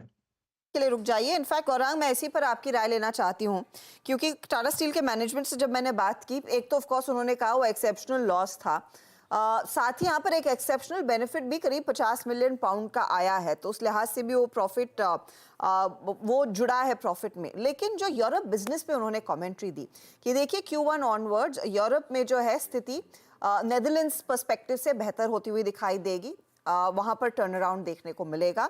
यूके थोड़ा सा पेनफुल रह सकता है, लेकिन UK by the end of FY25 deliver करने लगेगा कंपनी के फेवर में। अब क्लियर कट पहली दफा आई थिंक कमेंट्री आ रही है कि यूरोप जो एक बड़ा पेन पॉइंट बना हुआ था इस कंपनी के लिए, वहां पर टर्न अराउंड आएगा। तो ऐसी स्थिति में फिर आपकी अप्रोच क्या रहेगी? आज के करेक्शन में खरीदारी शुरू करेंगे या फिर और करेक्ट हो तब आप लेंगे स्टॉक? इंतजार हो जाती है, इंतहा हो जाती है इंतजार करते करते हर्षिता। अब और हमने सुबह भी बताया था कि करीबन 200 सवा 200 के आसपास के लक्ष्यांक नजर आते हैं टाटा स्टील में। और परमात्मा को भी पता नहीं कि इसका निचला स्तर क्या होगा, हम और आप क्या है। तो मैं तो ये कहूंगा कि अनिश्चितता वातावरण है, आज नीचे है करीबन 5% के आसपास। मौका चूकना नहीं चाहिए, थोड़ा बहुत निवेश आपको शुरू करना चाहिए। और अगर गिरावट और बढ़ती है अनिश्चितता को लेकर के, तो मेरे ख्याल से आपको अपना निवेश और बढ़ाना चाहिए। लेकिन बिल्कुल निवेश बिल्कुल शुरू करना है, पूरी ताकत लगा करके नहीं करना चाहिए। ताकत मत लगाइए, लेकिन खरीदारी शुरू कीजिए, क्योंकि काफ़ी समय बाद इस तरह की पॉजिटिव कमेंट्री दरअसल कंपनी के यूरोप बिजनेस पे आई है, एंड वो इनफैक्ट Q2 ऑनवर्ड ज़्यादा प्ले आउट होता हुआ दिखाई देगा, तो उस पर आपकी नज़रें होनी चाहिए। चलिए बात करते हैं आप कुछ और अर्निंग्स की। MM फोर्जिंग आपकी स्क्रीन पर रखते हैं, और सुबह में हम मेंशन कर भी रहे थे कि MM फोर्जिंग्स ने दरअसल थोड़ा सा निराश किया, इनफैक्ट अच्छा परफॉर्मेंस दिखाया है, लेकिन अगर आप FY24 के पर्सपेक्टिव से देखेंगे तो थोड़ी सी निराशा हाथ लगेगी, क्योंकि कंपनी ने इनफैक्ट गाइड किया था कि FY24 के आधार पर ये लगभग 1600 करोड़ तक का रेवेन्यू अचीव कर पाएंगे। They've stopped a little short of it. अब क्या हुआ ऐसे में, उस सब पर बातचीत के लिए हमारे साथ दरअसल कंपनी के चेयरमैन और मैनेजिंग डायरेक्टर हैं विद्याशंकर कृष्णन। विद्याशंकर जी, स्वागत है आपका।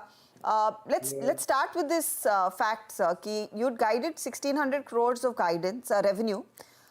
It's come a little short. बहुत कम मिस नहीं है, लेकिन हल्का सा फीका सा मिस रहा है। अब क्या वजह है इसकी, और साथ ही साथ 25 का साल कैसे लग रहा है आपको? We had looked at 1600 crores for the previous fiscal, and as a consolidated basis, we achieved 1584. So kind of we missed it by a whisker. Would have been good that we crossed it. Largely riding on a very sluggish CV market in Q4 of the previous year. So this year we expect growth to hit early double digits. I'd be very happy if we do a 10% plus growth in this year.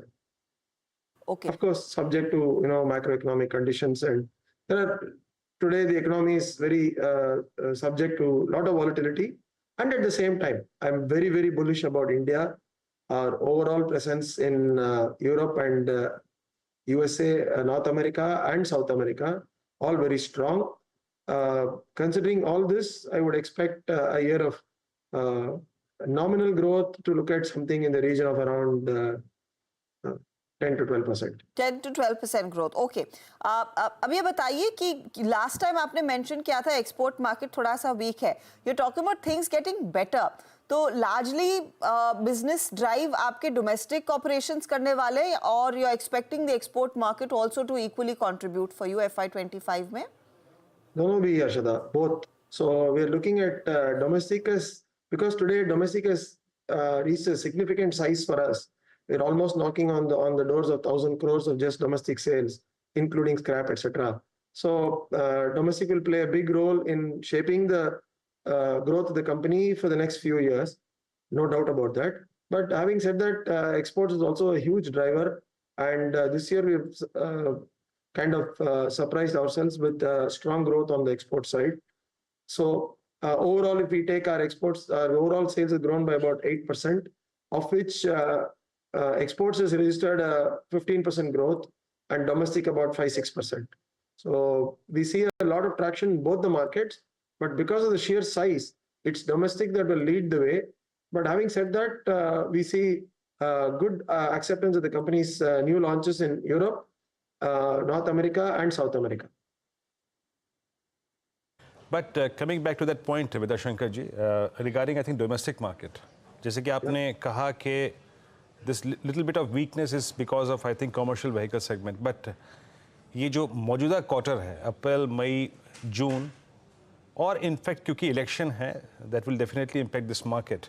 तो first 6 months of this financial year FY25 इसका impact पड़ेगा कैसे top line पे considering possible slow down in commercial vehicle segment? Kind of we expected a little bit of a very slow Q1, but surprisingly what has happened is that bus demand has gone up in the domestic market. So CV makers have ramped up their requirements of products that go into the bus segment and not necessarily much into the goods transportation segment. There has been a very strong uptick which we have seen in the bus market. Definitely. तो उसने वो I think वो space जो है वो fill कर. Okay. Okay. Your point taken, sir. Let's talk about margins, sir. 19.5%. What exactly trajectory you believe that you will post in, I think, at least for the first half of this fiscal? Beyond, I think, 20%? We have given a guidance that by Q3 of this year, we would cross the 20% mark. And I think we are well on track for that. So about Q2 onwards, we should cross the 20% mark. I'd be surprised if we do it in Q1 itself, but remains to be seen. We are focusing a lot on cost compression and improvement of EBITDA. चलिए thanks a lot विद्या शंकर जी, आप आज हमारे साथ जुड़े उसके लिए, लेकिन थोड़ा सा वीरू अब मार्केट की बात करते हैं।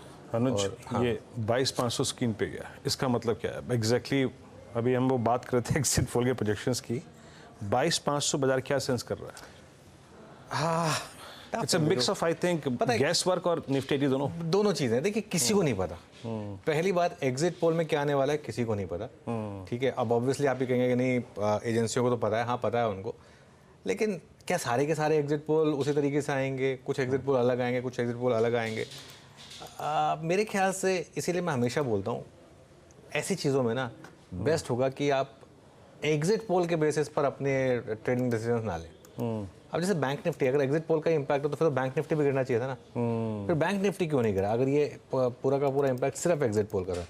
तो मार्केट में एग्जिट पोल ही नहीं है सिर्फ, और भी चीज़ें। अब जैसे आईटी गिर रहा है, IT pure out and out सिर्फ यूएस मार्केट के उस फैक्टर की वजह से गिर रहा है, जो आज डाउ फ्यूचर्स और नैस्डैक फ्यूचर्स वीक हैं उसकी वजह से गिर रहा है, बॉन्ड यील्ड की वजह से गिर रहा है। हमने 3-4 दिन से ना हम इतने कंज्यूम हो गए हैं अपने खुद के उसमें कि हमने ये नोटिस ही नहीं किया कि यूएस मार्केट में पिछले 3 दिन में अच्छी खासी गिरावट आ गई, बॉन्ड यील्ड पिछले 3 दिन में अच्छी खासी चल गई, ठीक है। तो वो एक तरफ वो वाली इक्वेशन भी तो है ना, एक्सपायरी वाली इक्वेशन भी तो है, ये सब चीज़ें हैं।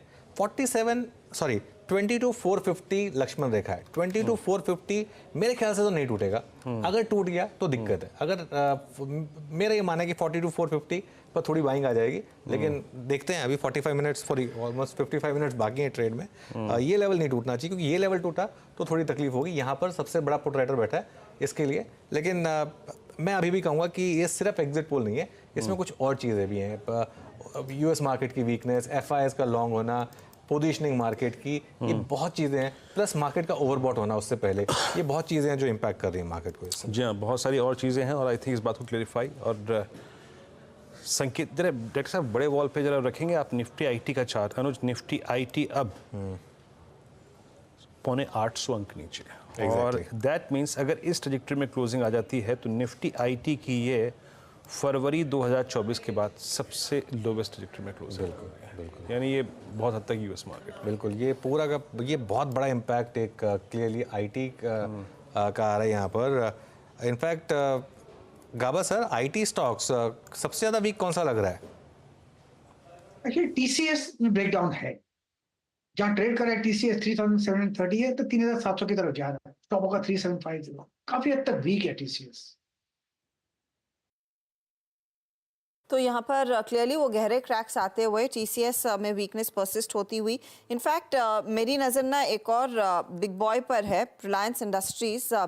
ये हालांकि स्टेडी है, इतने क्रैक्स नहीं देखने को मिले हैं। इनफैक्ट अगर मार्केट संभले, इसी के सहारे संभलेगा, भले ही 1% नीचे, लेकिन यहाँ पर गिरावट बढ़ नहीं रही है, वो आपको ध्यान में रखना है। तो इसको अब अलग पर्सपेक्टिव से देखिए। लेकिन निफ्टी बैंक जो लहरा रहा था अच्छी खासी तेजी में, वो भी आपकी स्क्रीन पर एक बार फटाफट से मैं पेश करना चाहूँगी, क्योंकि अब महज 200 पॉइंट की ही बढ़त देखने को मिली है। तो ये एक बड़ा आउट परफॉर्मर था इंडेक्स, और वहाँ पर अच्छा खासा अब कूल ऑफ देखने को मिला। अक्रॉस द बोर्ड दरअसल पोजीशंस अब लिक्विडेट होती हुई दिखाई दे रही हैं। चलिए अब फोकस करते हैं एक और खबर पर। लाइफ इंश्योरेंस कंपनियां आज अच्छी खासी गिरावट, इनफैक्ट कल दोपहर से ही एचडीएफसी लाइफ, एसबीआई लाइफ, आपको याद होगा यहाँ पर करेक्शन दिखाना शुरू कर चुकी थी, और आज वो करेक्शन परसिस्ट कर रहा है। दरअसल सरेंडर वैल्यू को लेकर इंश्योरेंस कंपनियों को झटका लगा है। सूत्रों के मुताबिक आईआरडीआई ने एक नया प्रस्ताव दिया है, जिसमें सरेंडर वैल्यू को 82% करने का प्रस्ताव है। एग्जैक्टली क्या मतलब है इस 82% की सरेंडर वैल्यू का? यश हमारे साथ हैं जो क्लोजली ट्रैक करते हैं इंश्योरेंस सेक्टर। यश, बताइए कैसे पढ़ना चाहिए, क्योंकि कल दोपहर से ही इन स्टॉक्स में बिकवाली बढ़ने लगी है। बिल्कुल अर्शिता, जैसे आपने कहा कल दोपहर से बिकवाली शुरू हुई, आज भी काफ़ी प्रेशर में सारी लाइफ इंश्योरेंस कंपनीज, और इसका रिलेशन एक रेगुलेटर की मीटिंग हुई थी इंश्योरेंस, लाइफ इंश्योरेंस सीईओज़ के साथ पिछले महीने, जो कि हमने अपने दर्शकों को बताया भी था, जहाँ पे आईआरडीआई चेयरमैन ने ये कहा था कि इंश्योरेंस कंपनीज़ को स्पेशल सरेंडर वैल्यू जो है उसे बढ़ाने पर फोकस करना चाहिए। कैसे वो बढ़ाई जा सकती है वैल्यू पॉलिसी होल्डर्स के लिए, उस पे अपने सुझाव देने चाहिए। पिछले महीने से अब तक काफ़ी डिस्कशन हुए इंडस्ट्री और रेगुलेटर के बीच, और परसों जो है रेगुलेटर ने एक प्रपोजल सारे इंश्योरेंस कंपनीज को पर्सनली सेंड किया, जहां पे रेगुलेटर ने अपनी इच्छा बताई कि किस तरीके से स्पेशल सरेंडर वैल्यू जो कि इंश्योरेंस कंपनीज पॉलिसी होल्डर्स को देती है in case of early surrender of policy, वो बढ़ाई जा सकती है। इसी प्रपोजल के मद्देनज़र सारे इंश्योरेंस कंपनीज प्रेशर में हैं। इंश्योरेंस कंपनीज को अभी अपना जो फीडबैक है, ये जो अपना मत है, इस प्रपोजल पे सबमिट करना है, और इस मत को सबमिट करना है कल तक, यानी कि मई 31 तक। अगर वर्डिंग्स देखी जाए जो आईआरडीआई ने अपने प्रपोजल में कही है, पहले मैं वर्डिंग्स बताता हूँ और फिर उसका मतलब क्या होता है नंबर्स में, वो भी बताता हूँ। पहला पॉइंट आईआरडीआई ने ये कहा है कि insurers will have to ensure that special surrender value is at least equal to expected present value of paid up sum assured and paid up future benefits। दूसरा इंपॉर्टेंट पॉइंट ये है कि जो स्पेशल सरेंडर वैल्यू कैलकुलेट करने के लिए interest rate देखा जाएगा, वो आपका 10 ईयर जीसेक यील्ड के बेसिस पे वो कैलकुलेट की जाएगी। अब मैं आपको इसका कैलकुलेशन बताता हूँ, और एक बहुत सिंपल सा एग्जाम्पल के थ्रू मैं ये आपको बताता हूँ। समझिए एक पॉलिसी है जिसका सम अश्योर्ड है 1 लाख रुपया, पॉलिसी टर्म है 10 साल, पॉलिसी का बोनस है 50,000, यानी कि मेच्योरिटी पे पॉलिसी होल्डर को 1.5 लाख रुपया मिलेगा। पॉलिसी के हिसाब से जीसेक की वैल्यू जो देखी जाए वो 7% के हिसाब से लेते हैं, और समझिए फॉर अजम्पशन पॉलिसी पहला प्रीमियम, एनुअल प्रीमियम भरने के बाद सरेंडर की जाती है। उस केस में सबसे पहले ये देखा जाएगा कि पेड अप सम अश्योर्ड क्या होगा। आईआरडीआई ने जो अपना फॉर्मूला सजेस्ट किया है उसके हिसाब से पेड अप सम अश्योर्ड निकलता है 15,000 रुपये। उसके बाद में जो अगली चीज़ देखी जाएगी ये पेड अप सम अश्योर्ड के थ्रू, वो देखी जाएगी कि future benefit, paid up future benefit क्या निकलेगा। उसके लिए भी आईआरडीआई ने एक फॉर्मूला सजेस्ट किया है। उसके हिसाब से paid up sum assured future benefit value, यानी कि स्पेशल सरेंडर वैल्यू जो निकल के आती है वो होगी 8,160 रुपये तकरीबन। जिस पॉलिसी होल्डर ने 10,000 रुपये प्रीमियम भरा है 1 साल का, उसे अगर वो सरेंडर करता है पॉलिसी 1 साल के बाद, तो उसे 8,160 रुपये एज सरेंडर वैल्यू दिए जाएंगे। अभी इसमें काफ़ी उतार चढ़ाव रहे हैं इस पर्टिकुलर प्रपोजल पे। सबसे पहला प्रपोजल आया था दिसंबर 2023 में, जहां पे आईआरडीआई ने कहा था कि सरेंडर वैल्यू बढ़ाकर 82% ऑफ द प्रीमियम पेड कर दी जाएगी। काफी चिंता का विषय था सब लाइफ इंश्योरेंस कंपनीज के लिए, काफी बिकवाली तब भी आई थी और काफी रेजिस्टेंस भी आया था उनके थ्रू। उसके बाद मार्च 2024 में IRDAI ने फाइनल रेगुलेशंस निकाले थे, जिसके अंतर्गत उन्होंने वो 82% को कम करके 30% रख लिया था। वो काफ़ी रिलीफ थी लाइफ इंश्योरेंस कंपनीज के लिए। पर अब फिर से एक बार एक प्रपोजल आया है रेगुलेटर के थ्रू, जहां पे वो फिर बात कर रहा है इस फॉर्मूला के बेसिस पे कि वो सरेंडर वैल्यू 82% तक ले जा सकते हैं। अब लाइफ इंश्योरेंस कंपनीज का काफ़ी रेजिस्टेंस है इस पे। अब हमें देखना होगा कि फाइनल रेगुलेशंस के थ्रू IRDAI के प्रपोजल पे क्या आता है in terms of surrender value. और देखते हैं एक्चुअली वही डर एक बार फिर हावी होता हुआ इन सभी कंपनियों पर। बहुत बहुत शुक्रिया आप यश इस अपडेट के लिए। तो क्लियरली ये एक पेन पॉइंट है इंश्योरेंस कंपनीज के लिए, HDFC, SBI life and the likes के लिए। एक और चीज़ दरअसल हेल्थ इंश्योरेंस के मोर्चे पर भी कल निकल कर आई, ग्राहकों के लिए पॉजिटिव है। आई एम नॉट श्योर इन कंपनियों पर इसका क्या इम्पैक्ट पड़ता हुआ दिखाई देगा। वो फटाफट से आपको आपकी स्क्रीन पर डेटा पॉइंट्स लेकर आते हैं और ये प्राइमरली उन हेल्थ इंश्योरेंस का पॉलिसीज के लिए है जहां पर आप वो कैशलेस का फ़ायदा उठाना चाहते हैं। तो अगर आप या आपका रिश्तेदार अस्पताल में भर्ती है, 1 घंटे के भीतर कैशलेस क्लेम मिलना ज़रूरी है, ये IRDAI ने कहा है। यहाँ पर डिस्चार्ज होने के 3 घंटे के अंदर हॉस्पिटल से अंतिम मंजूरी मिलना ज़रूरी है। इंश्योरेंस रेगुलेटर ने क्लियर कट कंपनियों को निर्देश दे दिए हैं, तो इसका सीधा सीधा इम्पैक्ट ICICI प्रू, न्यू इंडिया एश्योरेंस, स्टार हेल्थ जैसी कंपनियों पर आता हुआ दिखाई देगा। मोटर इंश्योरेंस के लिए भी की तर्ज पर यहाँ पर जैसे आपको नो क्लेम बोनस मिलता है मोटर इंश्योरेंस में, वैसा ही कुछ हेल्थ इंश्योरेंस के लिए भी मिलना चाहिए। तो इंश्योरेंस कंपनियां क्लियरली वहां पर अच्छा खासा कॉन्ट्रैक्शन दिखा रही हैं। अच्छा, बाय द वे इस बीच निफ्टी 22,466 के लेवल्स पर आता हुआ, तो यहाँ पर वो क्रैक्स गहरे हैं।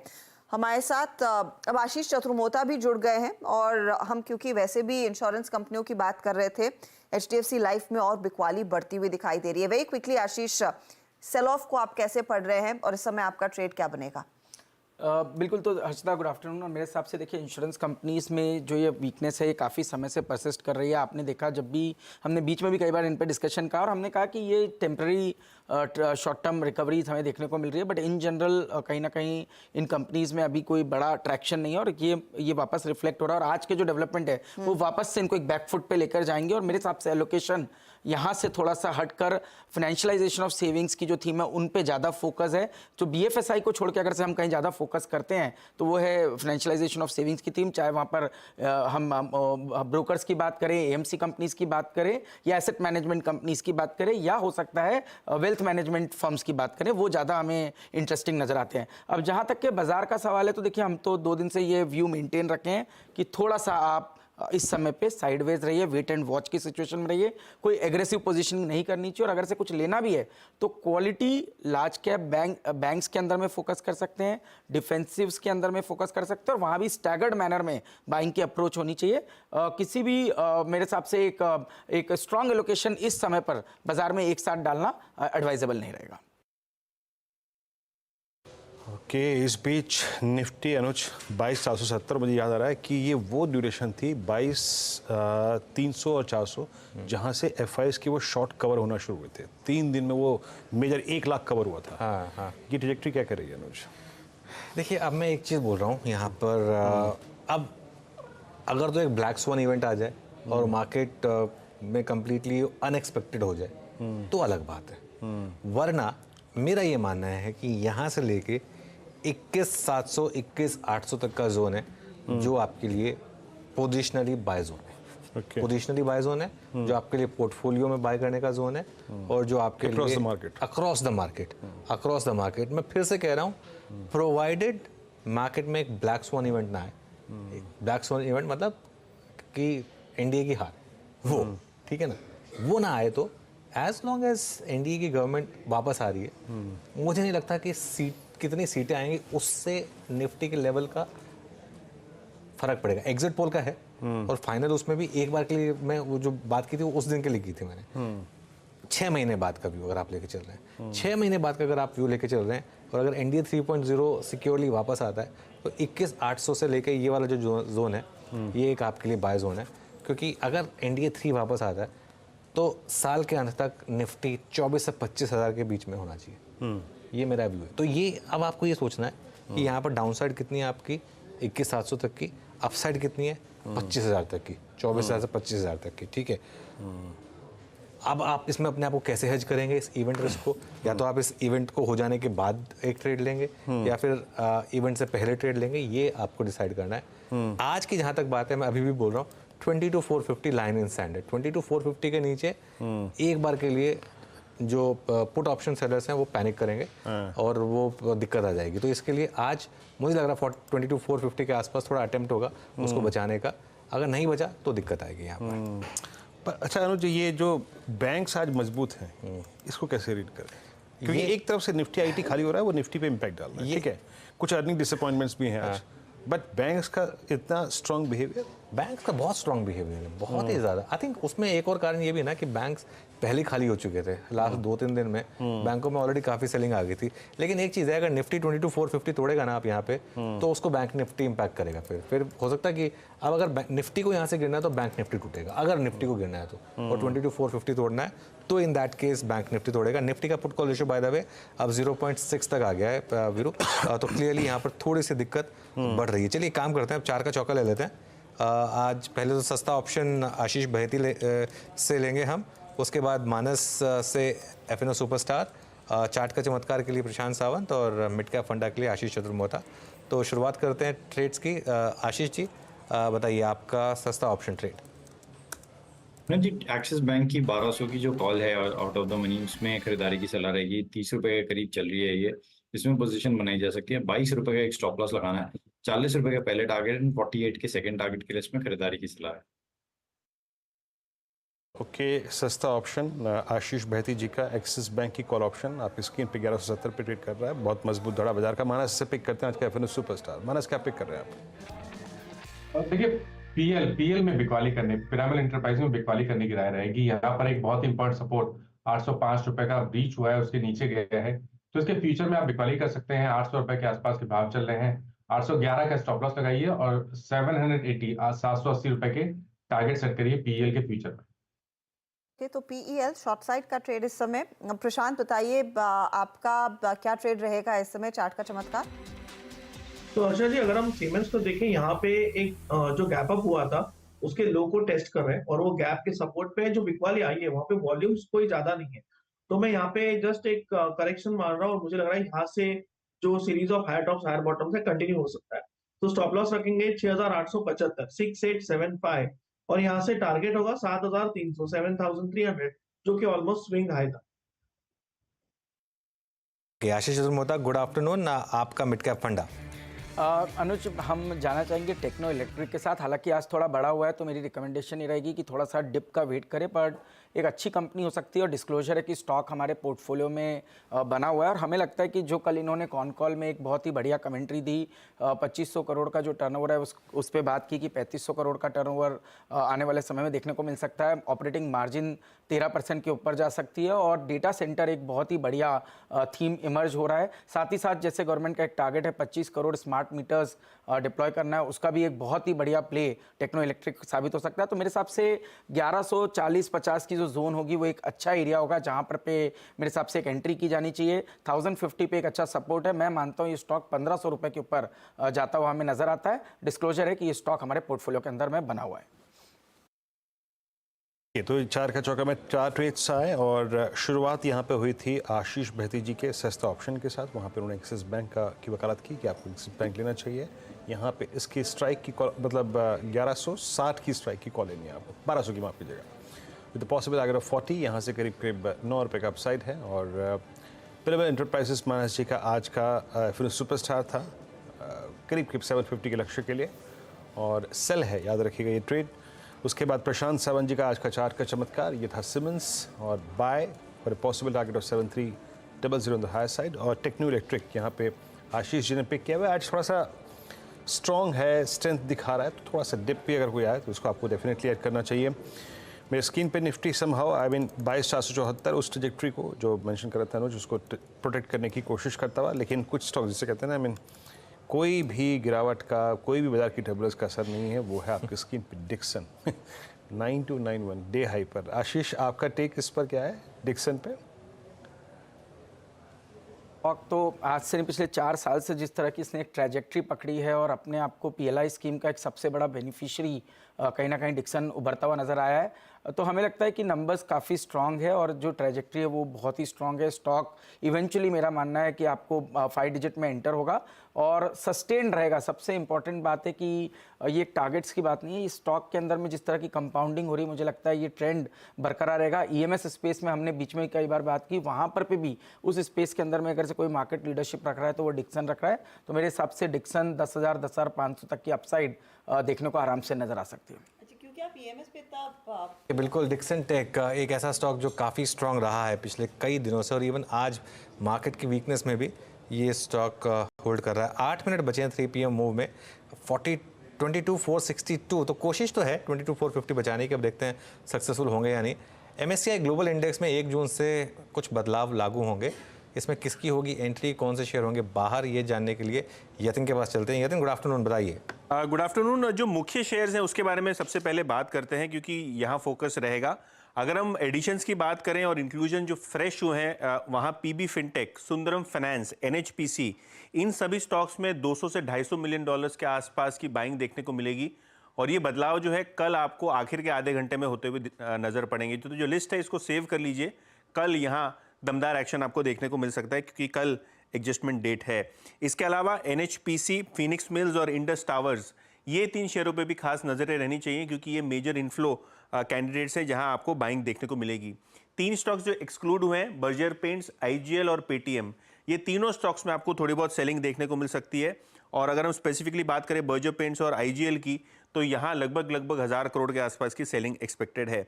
वेटेज कौन से स्टॉक्स का ऊपर गया है वो देखना भी जरूरी होगा। AU small finance bank, Vedanta, Lodha developers, Zomato, Polycab, ये 5 ऐसे स्टॉक्स हैं जहां आपको नेट बेसिस पे इन्फ्लो आता हुआ दिखाई पड़ेगा 50 से 90 मिलियन डॉलर्स की रेंज में। और सबसे ज़्यादा आपको मोमेंटम शायद कल AU स्मॉल फाइनेंस बैंक और वेदांता जैसे काउंटर्स में आता हुआ नजर पड़े MSCI की बाइंग के चलते। वेटेज 4 स्टॉक्स का डाउन हुआ है, ICICI Lombard, Dabur, Jubilant food works और PI इंडस्ट्रीज। तो ये 3 स्टॉक्स थोड़े बहुत प्रेशर में रहने की आशंका है। तो ये वो मेजर फ्लोज है जो आज जो फोकस में रहेंगे और कल आधे घंटे में एडजस्टमेंट होते हुए दिखाई पड़ेंगे MSCI की बाइंग सेलिंग की वजह से। लास्ट आवर ऑफ ट्रेड में पूरा एक्शन बनता दिखाई देगा। जुबलेंट अभी तो चलना शुरू हुआ था और ये थोड़ा सा अब एक ओवरहैंग आता हुआ दिखाई देगा, लेकिन जोमैटो जैसे ट्रेड्स, आपके पीबी फिनटेक जैसे ट्रेड्स, ये न्यू एज इकोनॉमी स्टॉक्स, आशीष एक्सपोजर बढ़ा रहे हैं आप लोग आजकल? देखिए, जोमेटो पे तो हम काफ़ी पॉजिटिव है और इस पे हमारा एक्सपोजर भी काफ़ी बना हुआ है। हमारा मानना है कि ऑर्गेनिक ग्रोथ आप देखेंगे तो 40% के आसपास की आएगी। ब्लिंकिट का जो बिज़नेस है वो बहुत, हमने जो 3 क्वार्टर की एक्सपेक्टेशन की थी वो उससे बहुत पहले आपके ऑपरेटिंग लेवल पे प्रॉफिटेबल हो गया और हमें लगता है कि वहाँ पर पे एक बहुत बड़ी ग्रोथ ट्रैजेक्टरी मिलेगी। इनफैक्ट साइज ऑफ अपॉर्चुनिटी के टर्म्स में भी आप देखें तो जो बिज़नेस है जो काफ़ी बड़ा है ई-कॉमर्स का as compare to food delivery. तो मेरे हिसाब से जोमेटो तो बिल्कुल इस डिप पे इसको देखना चाहिए। डिस्क्लोजर है कि स्टॉक हमारे पोर्टफोलियो में, पर लेवल्स की मैं बात करूँ तो मेरे हिसाब से 170 से 180 का जो जोन है वो एक बाइंग जोन है और स्टॉक इवेंचुअली मैं समझता हूँ 250 रुपये के ऊपर जाता हुआ मुझे आने वाले 3 से 5-6 महीनों के अंदर में नजर आता है। ओके, मीनवाइल 22,453 तक गए हम, 22,453 का लो और अब 22,462 पर देखते हैं अगले 5 मिनट में 22,450 डिपेंड हो रहा है या नहीं। लेकिन इस गिरावट में आपको करना क्या है और क्या ये गिरावट प्योरली इलेक्शन से रिजल्ट से पहले की नर्वसनेस है या इसमें कुछ ग्लोबल मार्केट के क्यूज भी हैं? इन सब पर बातचीत करते हैं। हमारे साथ बिग मार्केट वॉइसेस में पाइपर सरिका के फाउंडर एंड फंड मैनेजर अभय अग्रवाल जुड़ गए हैं। अभय जी, गुड आफ्टरनून। तो ऑब्वियसली एक तो रिजल्ट की नर्वसनेस है, लेकिन लास्ट 3-4 दिन से थोड़ा सा ग्लोबल मार्केट भी काफ़ी वीक रहे हैं, खासतौर से यूएस में वो बॉन्ड यील्ड काफ़ी ऊपर रही हैं। लेकिन आपके हिसाब से इस समय मार्केट में क्या चल रहा है? क्या ये मेनली प्री वर्डिक्ट जिटर्स हैं? अनुज, मुझे लगता है मैं मार्केट को 2 पार्ट्स में डिवाइड करना चाहूंगा। एक तो है जो लॉन्ग टर्म इन्वेस्टर्स, वो देख रहे हैं अब 4 जून जो रिजल्ट्स का डेट है उसके बियॉन्ड भी, क्योंकि उनका इन्वेस्टमेंट हॉराइजन लंबा है। तो मुझे नहीं लगता वो जो सेगमेंट है long term by and hold investors, mutual funds, pension funds, FPI जो है वो ज्यादा टिंकरिंग कर रहे हैं अपने पोर्टफोलियो के साथ या कोई वॉलेटिलिटी का फायदा उठाने की कोशिश कर रहे हैं। हम भी यही देख रहे हैं कि जो हमारा पोर्टफोलियो प्रॉपरली एलोकेटेड रहे। मुझे नहीं लगता किसी ने कोई कैश लेवल्स बढ़ाए हैं पोर्टफोलियो में ये एक्सपेक्ट करके कि मार्केट या तो करेक्ट होगा या एक अपॉर्चुनिटी देगा, वो भी एक्सपेक्टेशन नहीं है इस समय लॉन्ग ओनली इन्वेस्टर्स में। तो ये जो सेगमेंट है इसका मुझे नहीं लगता है कि जो मार्केट में वॉलिटिलिटी है इससे कोई कंट्रीब्यूशन है। जो दूसरा सेगमेंट है जो थोड़ा एक्टिव ट्रेडर वाला जो सेगमेंट है, मुझे लगता है वो सेगमेंट काफी एक्टिव है इस समय, स्पेशली एफएनओज में, और इसकी वजह से जो आप विक्स की वॉलिटिलिटी इंडेक्स भी जो आप ट्रैक करते हैं अपने शो पे, वो भी हाई है। और मुझे लगता है जैसे जैसे इलेक्शन का दिन और उसके एक दिन पहले 2 दिन पहले संडे को एग्जिट पोल्स के रिजल्ट्स आने शुरू होंगे, तो उस समय की जो वॉलिटिलिटी है मुझे लगता है काफी पीक आउट होगी। तो और ग्लोबल जो आपने बात करी अनुज, ग्लोबल तो एक तरह से एक दायरे में ही चल रहा है। जो यूएस के यील्ड्स हैं वो भी एक लेवल के ऊपर नहीं जाते हैं, फिर वहां से थोड़ा करेक्ट हो जाते हैं, और मेटल्स में भी हमने तेजी देखी है। तो एक तरह से कोई पैनिक की किसी की कोई मुझे नहीं लग रहा कि कोई वरीड है कि कैश में जाना चाहता है। मुझे लगता है कि अगर मार्केट में थोड़ा और करेक्शन आया तो यहाँ पे अच्छी अपॉर्चुनिटी मिलेगी लॉन्ग टर्म इन्वेस्टर्स को। जी ये बताइए, ये तीसरा सत्र हुआ इस मार्केट के, आप कंसोलिडेशन कहें या करेक्शन का, आप लोगों ने कुछ नया खरीदा है या फिर बस वेट कर रहे हैं? देखिए वेट करने के हमारे कुछ बेचा है, लेट मी रीफ्रेज इट, कुछ नया खरीदा है या कुछ नया बेचा है? वो दोनों थोड़ा बहुत चलता रहता है, पोर्टफोलियो रिबैलेंसिंग रेगुलरली। हमने अभी पिछले बार भी मैं आया था तो हमने बात करी थी वीरेंद्र के साथ नॉन फेरस मेटल में। मुझे लगता है जितना हमने रिसर्च किया है कि काफी अच्छी एक रैली के आसार बन रहे हैं एल्यूमिनियम, कॉपर, टिन, निकल, जिंक, सिल्वर, इन सब में, क्योंकि ये एक कमर्शियल कमोडिटीज हैं जो यूज होती हैं वेरी लार्ज इंडस्ट्रीज के द्वारा। तो जो एक सप्लाई एक्सेस थी चाइना से वो अब कम हो रही है, और दूसरी चाइना भी रिफ्लेक्ट कर रहा है। तो इसके देखते हुए हमने एक, अगेन मेरा बाय रिकमेंडेशन नहीं है, पर हमने हिंडाल्को अपने पोर्टफोलियो में ऐड किया है पिछले महीने भर में, क्योंकि मुझे लगता है कि काफी एफिशिएंट प्लेयर है और काफी ट्रिगर्स हैं इसमें, और जो क्वार्टरली रिजल्ट्स भी आए वो भी अच्छे थे, उम्मीद से बेहतर थे। और मुझे लगता है उनकी जो मैनेजमेंट कमेंट्री थी वो भी काफी 2400 से 2600 डॉलर की जो उन्होंने रेट की एक्सपेक्टेशन है, मार्केट रेट एल्यूमिनियम का उससे ऑलरेडी ऊपर है, 2700-2800 के ऑलमोस्ट लेवल पे आ रहा है। तो मुझे लगता है एक हिंडाल्को अच्छा प्ले है जिसको हमने ऐड किया है। दूसरा हमने ग्रासिम ऐड किया, जो एक हमारा बेट है कैपेक्स रिफ्लेशन अल्ट्राटेक के थ्रू, जो सीमेंट प्राइसेस बढ़े नहीं है, हो सकता है कि अब उसमें फाइनली कुछ मूवमेंट आए। इंश्योरेंस में हमने कुछ स्टॉक्स ऐड किए हैं, मुझे लगता है वो भी एक सेगमेंट है जो काफी बीटन डाउन है, जहां पे आप इन्वेस्टर्स को अच्छा मौका मिल रहा है लाइफ में, आईसीआईसीआई प्रू और स्टार हेल्थ जैसी कंपनीज के थ्रू। तो ये हमने अपॉर्चुनिस्टिकली ऐड किए हैं। इनपे हमारी काफी समय से हमारा रिसर्च था, नजर थी इन स्टॉक्स पे, पर मुझे लगता है कि अब ऐसा समय हमको मिला है कि हम इन्हें कॉन्फिडेंटली अपने पोर्टफोलियो में ऐड कर सकते हैं। और इसमें जगह बनाने के लिए हमने थोड़े जो बैंक्स हैं, लार्ज बैंक्स, उनको एग्जिट किया है, क्योंकि वहां पे क्लियरली लग रहा है कि जो हाईएस्ट मार्जिन की जो पीक मार्जिन थे वो ऑलरेडी हो गए हैं, हमारे पीछे हैं, और अब आगे से मार्जिन प्रेशर रहेगा, बिजनेस बढ़ेगा पर मार्जिन प्रेशर रहेगा। Meanwhile Nifty at day low 22,441, और अनुज सही महीने में आप और मैं जब इस कुर्सी पे आके बैठे तब से अगर आप निफ्टी बैंक का प्राइस देखें तो 500 पॉइंट एग्जैक्टली, दैट मींस जो एक अभी एम्ब्रेला हमारे ऊपर था वो भी चला गया। नहीं बिल्कुल वीरू, देखिए अभी जो बात होती है, अगर निफ्टी 22,450 तोड़ेगा तो उसको फिर अब बैंक निफ्टी लीड करेगा, क्योंकि आईटी ने जितना गिरना था, बाकियों ने जितना गिरना था वो गिर चुका था। ये जो डिफरेंशियल था ये टिकना नहीं था ज़्यादा, क्योंकि इवेंचुअली ऐसा नहीं हो सकता कि एक पहिया एक तरफ चले दूसरा पहिया कंप्लीटली दूसरी तरफ चले, फिर तो गाड़ी एकदम कंप्लीटली डिरेल हो जाएगी। तो ये जो सेकंड राउंड ऑफ सेलिंग आनी थी ये बैंक निफ्टी की वजह से आनी थी। लेकिन एक चीज़ मैं कहूँ, मेरे ख्याल से थोड़ा सा मार्केट ओवरसोल्ड हो रहा है, थोड़ा सा नहीं काफ़ी ओवरसोल्ड हो रहा है, क्योंकि अब पुट कॉल रेशियो जो है वो 0.6 तक गया था, थोड़ा वापस अब बाउंस बैक आया उसमें 0.6 के ऊपर आया है, ठीक है। अब पता नहीं, कहना बहुत टफ है कि ये एग्जैक्टली यहाँ पे कहाँ पे जाके बॉटम होगा, क्या ये वापस 21,800 तक ही जाएगा पूरा, या फिर उससे पहले ही बाउंस बैक आ जाएगा मार्केट में, क्योंकि अभी कल का दिन और बाकी है, कल हो सकता है मार्केट में थोड़ी और पेन हो। और एक और चीज़ है, अभी मार्केट क्या और प्रिपेयर कर रहा है कि कल यूएस मार्केट से भी खराब क्यूज मिलेंगे, एक गैप डाउन की उसकी भी तैयारी कर रहे हैं हम कि यूएस मार्केट काफ़ी खराब हो गई। वो फ्यूचर्स वापस देख लेते हैं, अगर वो फ्यूचर्स रेडी हो तो यूएस फ्यूचर्स मेरे ख्याल से वहाँ से भी काफ़ी डिसअपॉइंटमेंट मिल रही है। लेकिन अभी भी अगर हम किसी तरीके से 22,450 रिक्लेम कर लें और उसके ऊपर बंद हो जाएं, एक बार 22,500 तक की भी चाल करने की कोशिश कर लें समहाउ क्लोज पर, तो एटलीस्ट 20 डे मार्क को हम डिसाइसिवली नहीं वायलेट करेंगे। वो है क्या यूएस फ्यूचर्स? अभी 306 पॉइंट है, अभी थोड़ी रिकवरी हुई है करीब 50 पॉइंट की वहाँ पर। ओके ठीक है, तो वो यूएस फ्यूचर्स अभी करीब 300 पॉइंट डाउन है, लेकिन है तो वो भी डाउन, तो वहाँ से मार्केट एक एक्सपेक्ट कर रहा है। मार्केट की होप ये हो सकती है कि कल सुबह एक बार के लिए थोड़ी सी रिकवरी आ जाए यूएस से, मतलब जितना हम एक्सपेक्ट कर रहे हैं कि गिरेंगे उतना ना गिरे, लेकिन वहाँ से थोड़ी सी रिकवरी आ जाए, ये भी एक होप होगी। लेकिन मूड तो बिगड़ गया मार्केट का, लेकिन अभी 22,450 रिक्लेम कर लिया, ये अच्छी चीज़ है। जी हाँ, 22,450 रिक्लेम कर लिया आपकी स्क्रीन पे। हालांकि बैंक निफ्टी का एक बार इंट्राडे चार्ट देखिए आप, वो सबसे ज़्यादा अगर आप देखें प्राइस डैमेज हुआ है इस कार्यक्रम के दौरान। अभय जी, आज इस चिंता का विषय आई थिंक जो ठीक है, अब पॉलिटिकल आई थिंक या फिर रिजल्ट्स का आउटकम बाजार क्या गैस कर रहा है क्या नहीं कर रहा है उसको हम छोड़ देते हैं, पर सही मायने में ये जो प्राइस डैमेज हुआ है इसका पीछे बड़ा कारण आज निफ्टी आईटी भी है।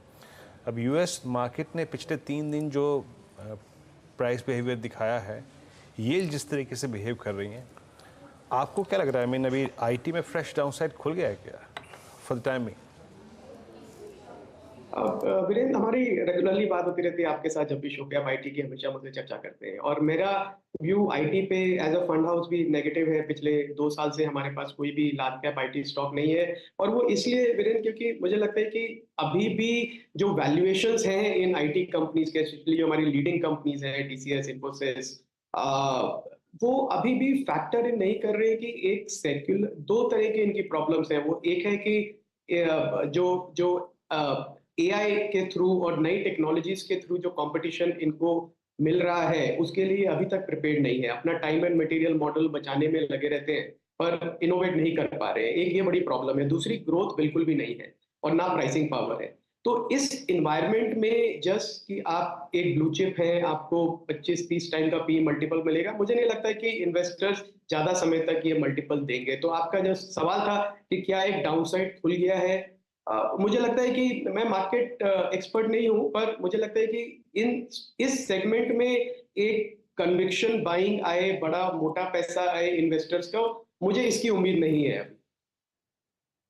ओके, मीनवाइल मार्केट में रिकवरी अब, और अब 22,500 की तरफ बढ़ते हुए हम, और अगर 22,500 क्रॉस कर लिया ना वीरू तो इंटरेस्टिंग होगा, क्योंकि फिर कई बार ऐसा होता है मार्केट में, वो जो ऑप्शन ट्रेडर्स हैं वो एक तरफ की ट्रेड पूरी निपटा कर दूसरी तरफ एंट्री कर लेते हैं। ये जो हेज फंड्स हैं आजकल इनका यही काम है।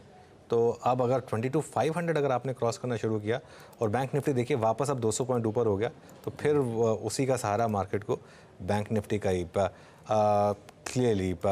अभय जी, HDFC बैंक बॉटम आउट हुआ क्या आपके हिसाब से? क्योंकि यहाँ पर पिछले कुछ दिनों में clear signs of delivery buying, I think थोड़ा ओवरसोल्ड था, तो एक थोड़ा टेक्निकल बाइंग है उसमें, जहाँ पे अंडर एलोकेशन हो गया था किसी का, वो ले रहे हैं। पर फंडामेंटली मुझे नहीं लगता कि अभी साल भर तक इसमें हम अच्छे नतीजों की या उम्मीद से बेहतर नतीजों की एक्सपेक्टेशन रख सकते हैं, क्योंकि जो इनका कोर अर्निंग ड्राइवर था वो था access to low cost deposit, जो कासा डिपॉजिट हम कहते हैं, fix deposit plus savings plus current account, वो कम होता जा रहा है। मतलब वो अब आसान नहीं है, क्योंकि उसके लिए बहुत कंपटीशन है उस डिपॉजिट्स के लिए, और स्पेशली हमारी पूरी फाइनेंशियल इंडस्ट्री है, कैपिटल मार्केट्स है, तो वो काफी पैसा उसमें आ रहा है। तो उसकी वजह से मुझे लगता है कॉस्ट का प्रेशर रहेगा, जो इनकी कॉस्ट ऑफ डिपॉजिट है वो बढ़ेगी।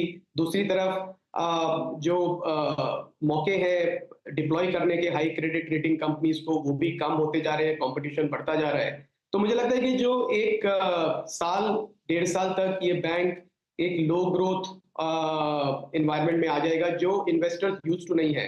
इन्वेस्टर्स यूज टू हैं 20% क्वार्टर ऑन क्वार्टर ग्रोथ देखने के, वो मुझे नहीं लगता है कि अगले 1.5 साल तक ये बैंक दिखा पाएगा। तो वैल्यूएशन जो अभी भी एलिवेटेड है वो डेफिनेटली प्रेशर डालेंगे स्टॉक प्राइस पे। तो मुझे लगता है शायद एक बॉटम बन गया हो, पर यहाँ से कितनी रिटर्न आएगी मुझे ज्यादा उम्मीद नहीं है। ओके, HDFC बैंक को लेकर अभी भी संदेह।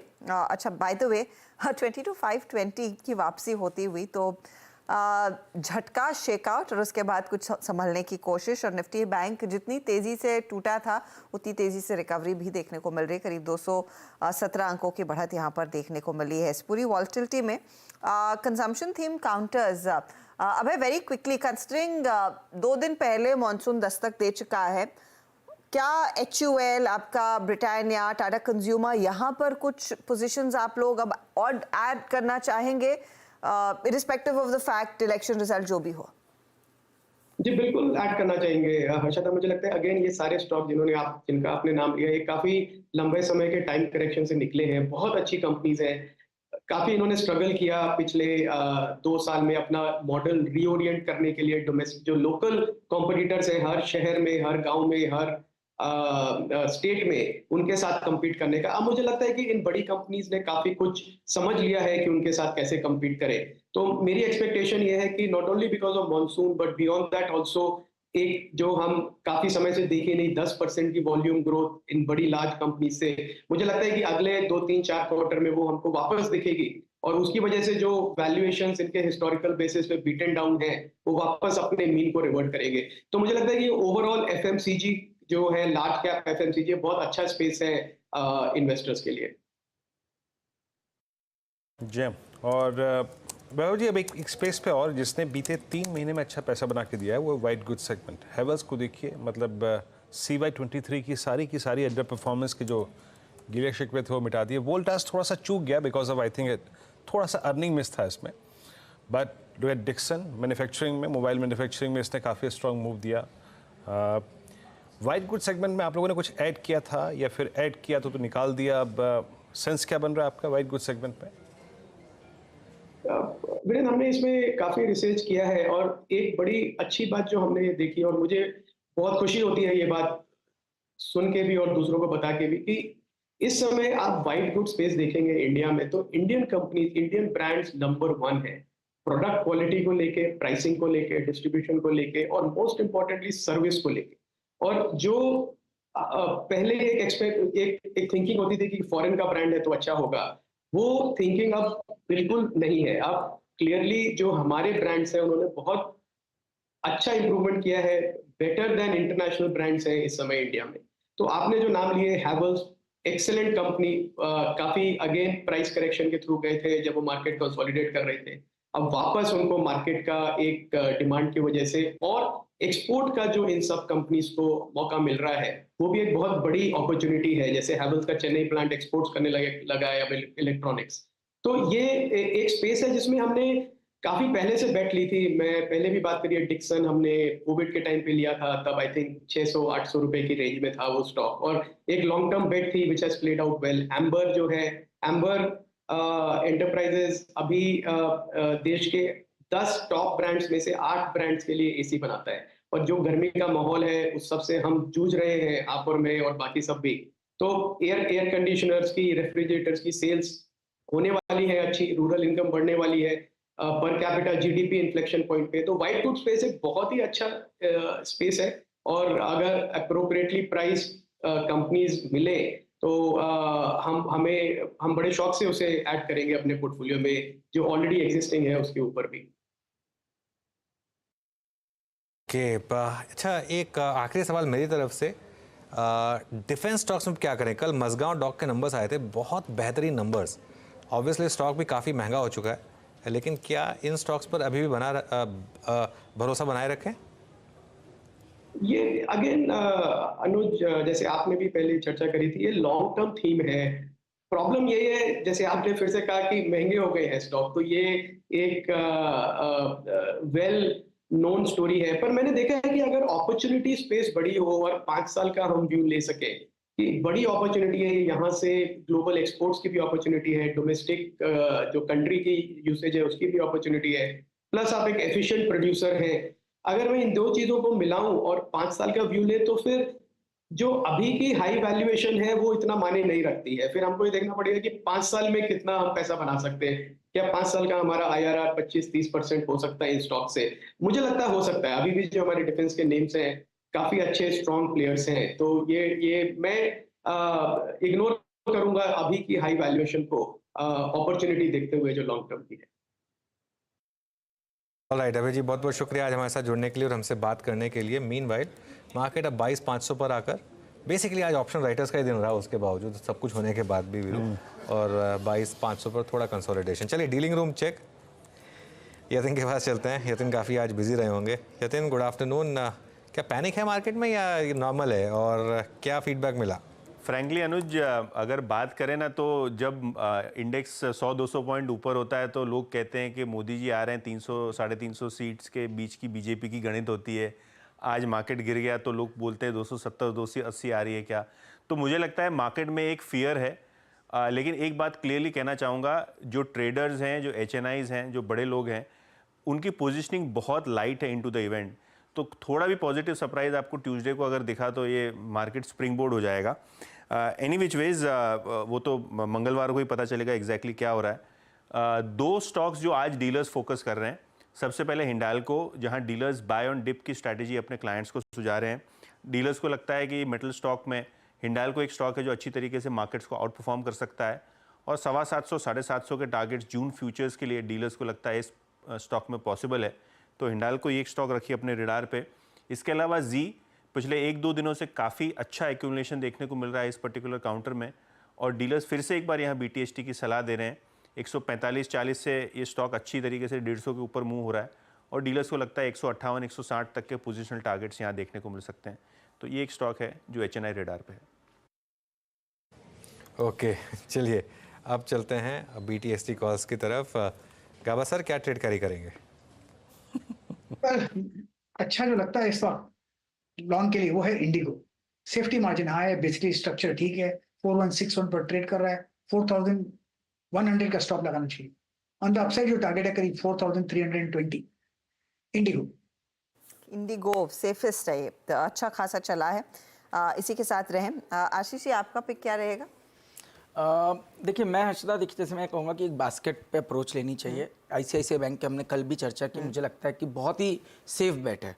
आपको यहाँ से डाउनसाइड कम है, आपको स्टेबिलिटी है, चाहे रिजल्ट का कोई भी एक आउटलुक आए, कहीं ना कहीं ICICI बैंक मुझे लगता है उसमें एक अच्छा आउट परफॉर्मेंस दिखा सकता है। थोड़ा अगर से मैं कंजम्पशन स्पेस की बात करूँ तो मुझे लगता है वरुण बेवरेजेस जैसे स्टॉक पर ध्यान देना चाहिए, ट्रेंट जैसे स्टॉक पर ध्यान देना चाहिए, जहाँ पे अर्निंग ग्रोथ मोमेंटम बहुत ही ज़बरदस्त है, और मुझे कोई भी कारण नहीं लगता कि वो मोमेंटम कहीं भी डीरेल होगा। तो इसके चलते मुझे लगता है ट्रेंट और वरुण बेवरेजेस जैसे स्टॉक भी आपके पोर्टफोलियो में ये जो डिप आ रही है ये एक अच्छी अपॉर्चुनिटी क्रिएट कर रहे हैं, जहां पर इनको लिया जा सकता है। एज अ डिस्क्लोजर ये स्टॉक हमारे पोर्टफोलियो में तीनों स्टॉक्स। और याद रखिएगा ये कोई BTST ट्रेड नहीं है कि आज लिया और शुक्रवार को प्रॉफिट नहीं। वरुण बेवरेजेस ट्रेंट है। आशीष की मीडियम से थोड़ी लॉन्गर टर्म पर्सपेक्टिव से कॉल है ये। मानस, आपके कैरी करेंगे? देखिए वैसे तो कोई नया रिकमेंडेशन नहीं है, लेकिन मदरसन जो पहले भी मैंने रिकमेंड किया, वहां पर आप खरीदारी करके जा सकते हैं 149 के स्टॉप लॉस से। टारगेट वही रहेंगे 158। आशीष बेहती, आपके रेडार पर कौन सा स्टॉक कैरी करने के लिए? जी अनुज जी, इंडस टावर में खरीदारी की सलाह रहेगी। स्टॉक आज थोड़ा फ्लैट रहा, मैंने सुबह रिकमेंड जरूर किया था, लेकिन जिस हिसाब के सेटअप बना हुआ है हमें लग रहा है कि ये वेल प्लेस्ड है एक ब्रेकआउट देने के लिए। तो 337 का एक स्टॉप लॉस लगाकर इंडस टावर में खरीदारी की सलाह रहेगी। जो टारगेट्स इसके दिख रहे हैं हमें वो 349 एंड 355 के टारगेट्स के लिए। ओके, तो इंडस टावर पर एक तेजी का ट्रेड कैरी करना बनता है। रुचित, आप क्या कैरी करेंगे?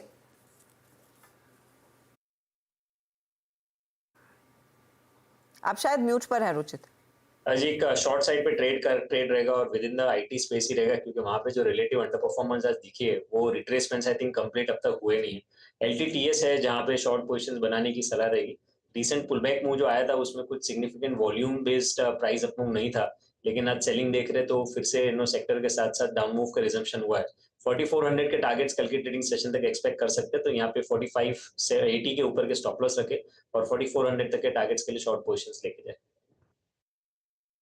Okay, Elin technology services sell trade है अभी का। और प्रशांत, आप ट्रेड क्या कैरी करेंगे फ्राइडे मॉर्निंग के लिए? जी वीरू जी, मेरा जो ट्रेड होगा वो अडानी एंटरप्राइज पे होगा। यहाँ पे स्टॉप लॉस लगेंगे 3160, 3160, और जो टारगेट होगा वो होगा 3250, 3250 का। अनुज, अब इंडेक्स पे आते हैं। ये जो हॉरर शो देखा हमने आज, कल के लिए क्या करें हम? देखिए सबसे इजी स्ट्रैटेजी है आज, कुछ मत करिए। क्योंकि वीरू क्या है, कोई ट्रेड इस समय कैरी करके लेके जाना मतलब गैम्बल। तो हाँ मतलब गैम्बल है, मतलब आप देखिए ना इस तरीके का मार्केट मूव है, न्यूट्रल रहें, कोई मतलब नहीं है कोई भी ट्रेड लेके जाएं। क्योंकि मैं फिर बोल रहा हूँ ट्रेड लेके जाने का मतलब है यहाँ पर गैम्बलिंग करना। और मैं हमेशा बोलता हूँ स्टॉक मार्केट गैम्बलिंग की जगह नहीं है। स्टॉक मार्केट बाकायदा एक रणनीति बनाकर ट्रेड करने की जगह है। तो इसके लिए यहाँ पर कोई ट्रेड ना करें। और एक चीज़, इंट्राडे ट्रेड करें मार्केट में, अपने आप को रोकें पोजिशनल ट्रेड या इवन स्विंग ट्रेड से, इंट्राडे ट्रेड करें। कल मैं आपको बता रहा हूँ, कल आपको मार्केट एक मौका देगा बिटवीन 230 to 330 ज़्यादा जिगर वाले लोगों के लिए एक अच्छी ट्रेड कैरी करने का। वो हम डिस्कस करेंगे कल 230 330 पे, ये मेरा वादा है, हम डिस्कस करेंगे। जो ज़्यादा जिगर वाले लोग हैं उनके लिए एक अच्छी ट्रेड 230 to 330। और अपने एक्सपर्ट्स को भी जोड़ेंगे हम कल, कुछ स्पेशल सिंथेटिक ट्रेड्स भी बनाने की कोशिश करेंगे मंडे के उस इवेंट के लिए। क्योंकि मेन इवेंट तो मंडे को होना है, इन द सेंस कि एग्जिट पोल का जो रिजल्ट है उसको तो हम मंडे को रिएक्ट करेंगे। ट्यूसडे को तो सब कुछ इंटरडे में ही होगा, वो तो भाई नंबर्स आने शुरू होंगे, उसके बाद 9 साढ़े 9 10 बजे तक धीरे धीरे ट्रेंड आने शुरू होंगे, वो तो आपको स्क्रीन पे ही दिखेगा। मंडे को है जिसमें आपको गैप अप गैप डाउन मिलेगा, क्योंकि मंडे को आप एग्जिट पोल को रिएक्ट करेंगे, एग्जिट पोल सैटरडे को आ जाएगा। इसके लिए तो ये हम एक कल डिस्कस करेंगे, लेकिन थोड़ी नर्वसनेस तो है मार्केट में। लेकिन ओवरऑल मे की सीरीज को कैसे रेट किया जाए, क्योंकि ये वो सीरीज है जहां पर हमने कई सारा जश्न भी मनाया है कई दफा वो हाइस का, but at the end of it of course वो बड़े इवेंट के पीछे कुछ मुनाफा वसूली आई। हर्षदा, ये बिल्कुल सही कहा आपने। और ये देखिए ये 14 डेज का चार्ट, नेट मेरे ख्याल से मे सीरीज न्यूट्रल है। नेट इतना कुछ हो गया मे सीरीज में, नेट न्यूट्रल है। इसी के लिए वो कहते हैं ना सेल इन में एंड गो अवे, शायद वो इसीलिए कहते हैं लोग, वो स्मार्ट ट्रेडर्स इसीलिए यही काम करते हैं कि भाई अपना आराम से प्रॉफिट प्रोटेक्ट करा। और कोई जंगल घूमने चला जाता है, कोई पहाड़ घूमने चला जाता है, कोई बीच पे चला जाता है, जिसका जो मन करे वो उस तरफ चला जाता है बेसिकली। हमारा तो खैर स्टूडियो आना जाना ही है, हमारे पास तो ये ऑप्शन है नहीं, तो इसके लिए हम तो वही करेंगे। लेकिन ये मतलब मई में इसीलिए शायद जो स्मार्ट ट्रेडर्स हैं वो यही करते हैं। आज इनफैक्ट आशीष जी हमारे स्टूडियो घूमने आ गए हैं, ये इतने बोर हो गए थे ऑफिस में। मैं इनफैक्ट आशीष आपसे एक चीज पूछना चाहूंगी, क्योंकि आपने इस तरह के कई बड़े इवेंट्स और साइकिल्स देखे हैं even as a F&O analyst. अब जून सीरीज से लार्जली क्या एक्सपेक्ट किया जाए, क्योंकि मुझे याद है 2014 में जून की सीरीज में बहुत बढ़िया पैसा बना था। 2019 वाज एन ओके, 1% की गिरावट देखने को मिली। इस बार आपकी गट क्या कह रही है डिस्पाइट जो इस समय केओस कंफ्यूजन हो रहा है?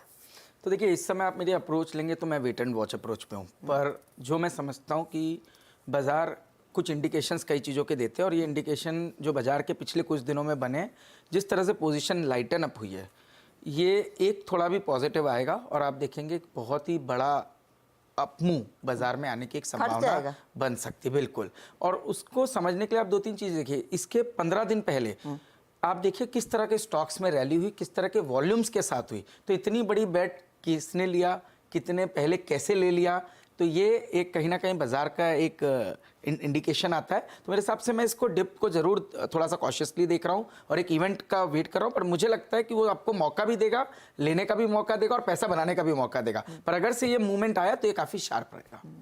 तो फिर क्या हम 23,000 बियॉन्ड दोबारा देख सकते हैं? नहीं, अब 23,000 की कहाँ बात करें, अगर से रैली शुरू हुई तो फिर तो 24,000 के पहले नहीं रुकेगी। हाँ, मैं यही सुनना चाह रही थी।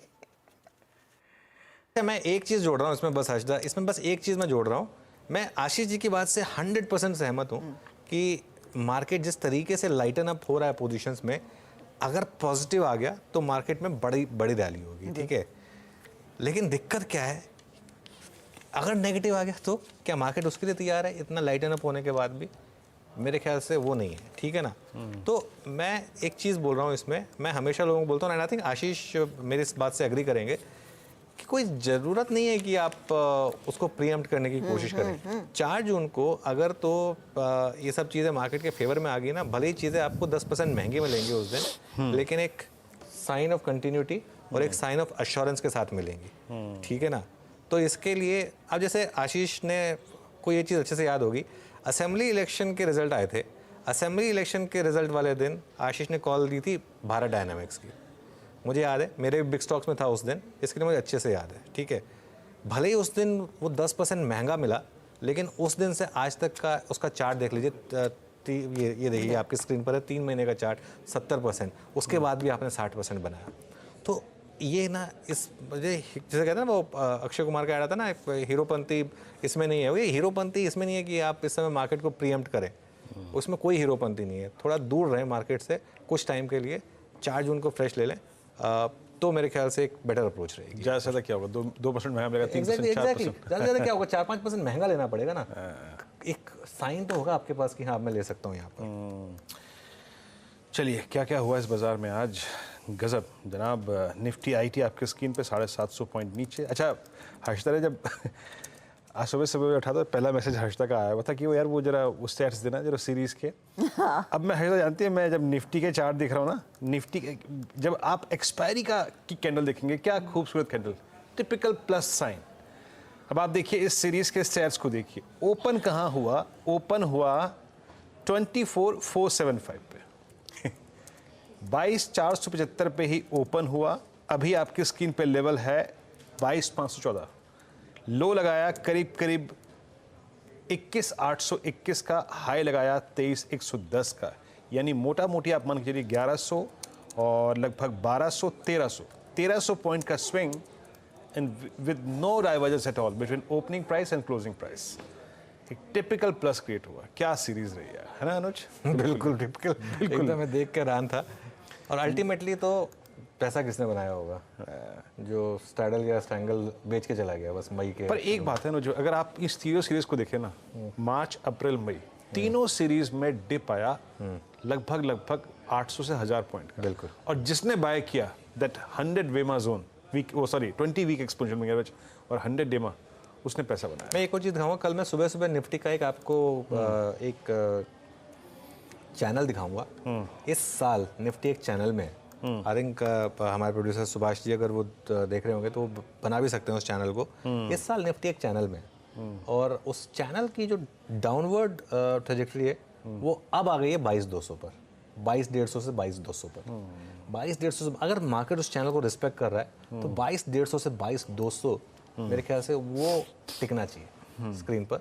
और देखते हैं ये, हाँ इसको अगर इस आप जोड़ेंगे ना थोड़ा सा तो वो 22,150 देखिए क्या एक दिख रहा है आपको वीडियो, आपको आई थिंक प्राइमर फेस ही दिख जाएगा एक चैनल, है ना। तो इसको इस बस वो लाइनें ही खींचनी है और कुछ नहीं करना है, वो हम कल खींच के आपको दिखा देंगे। बिल्कुल, चलिए कल खींच के वो भी हम आपको दिखा देंगे। और अब एक काम करते हैं, इस क्लोजिंग की तरफ बढ़ते हैं। एक बार जरा स्क्रीन पे लिख आइएगा, याद रखिएगा ये ऑलमोस्ट इस सीरीज़ के अब हम अंतिम मिनटों में ट्रेड कर रहे हैं। आज के स्टार परफॉर्मेंस को देखते हैं एक बार।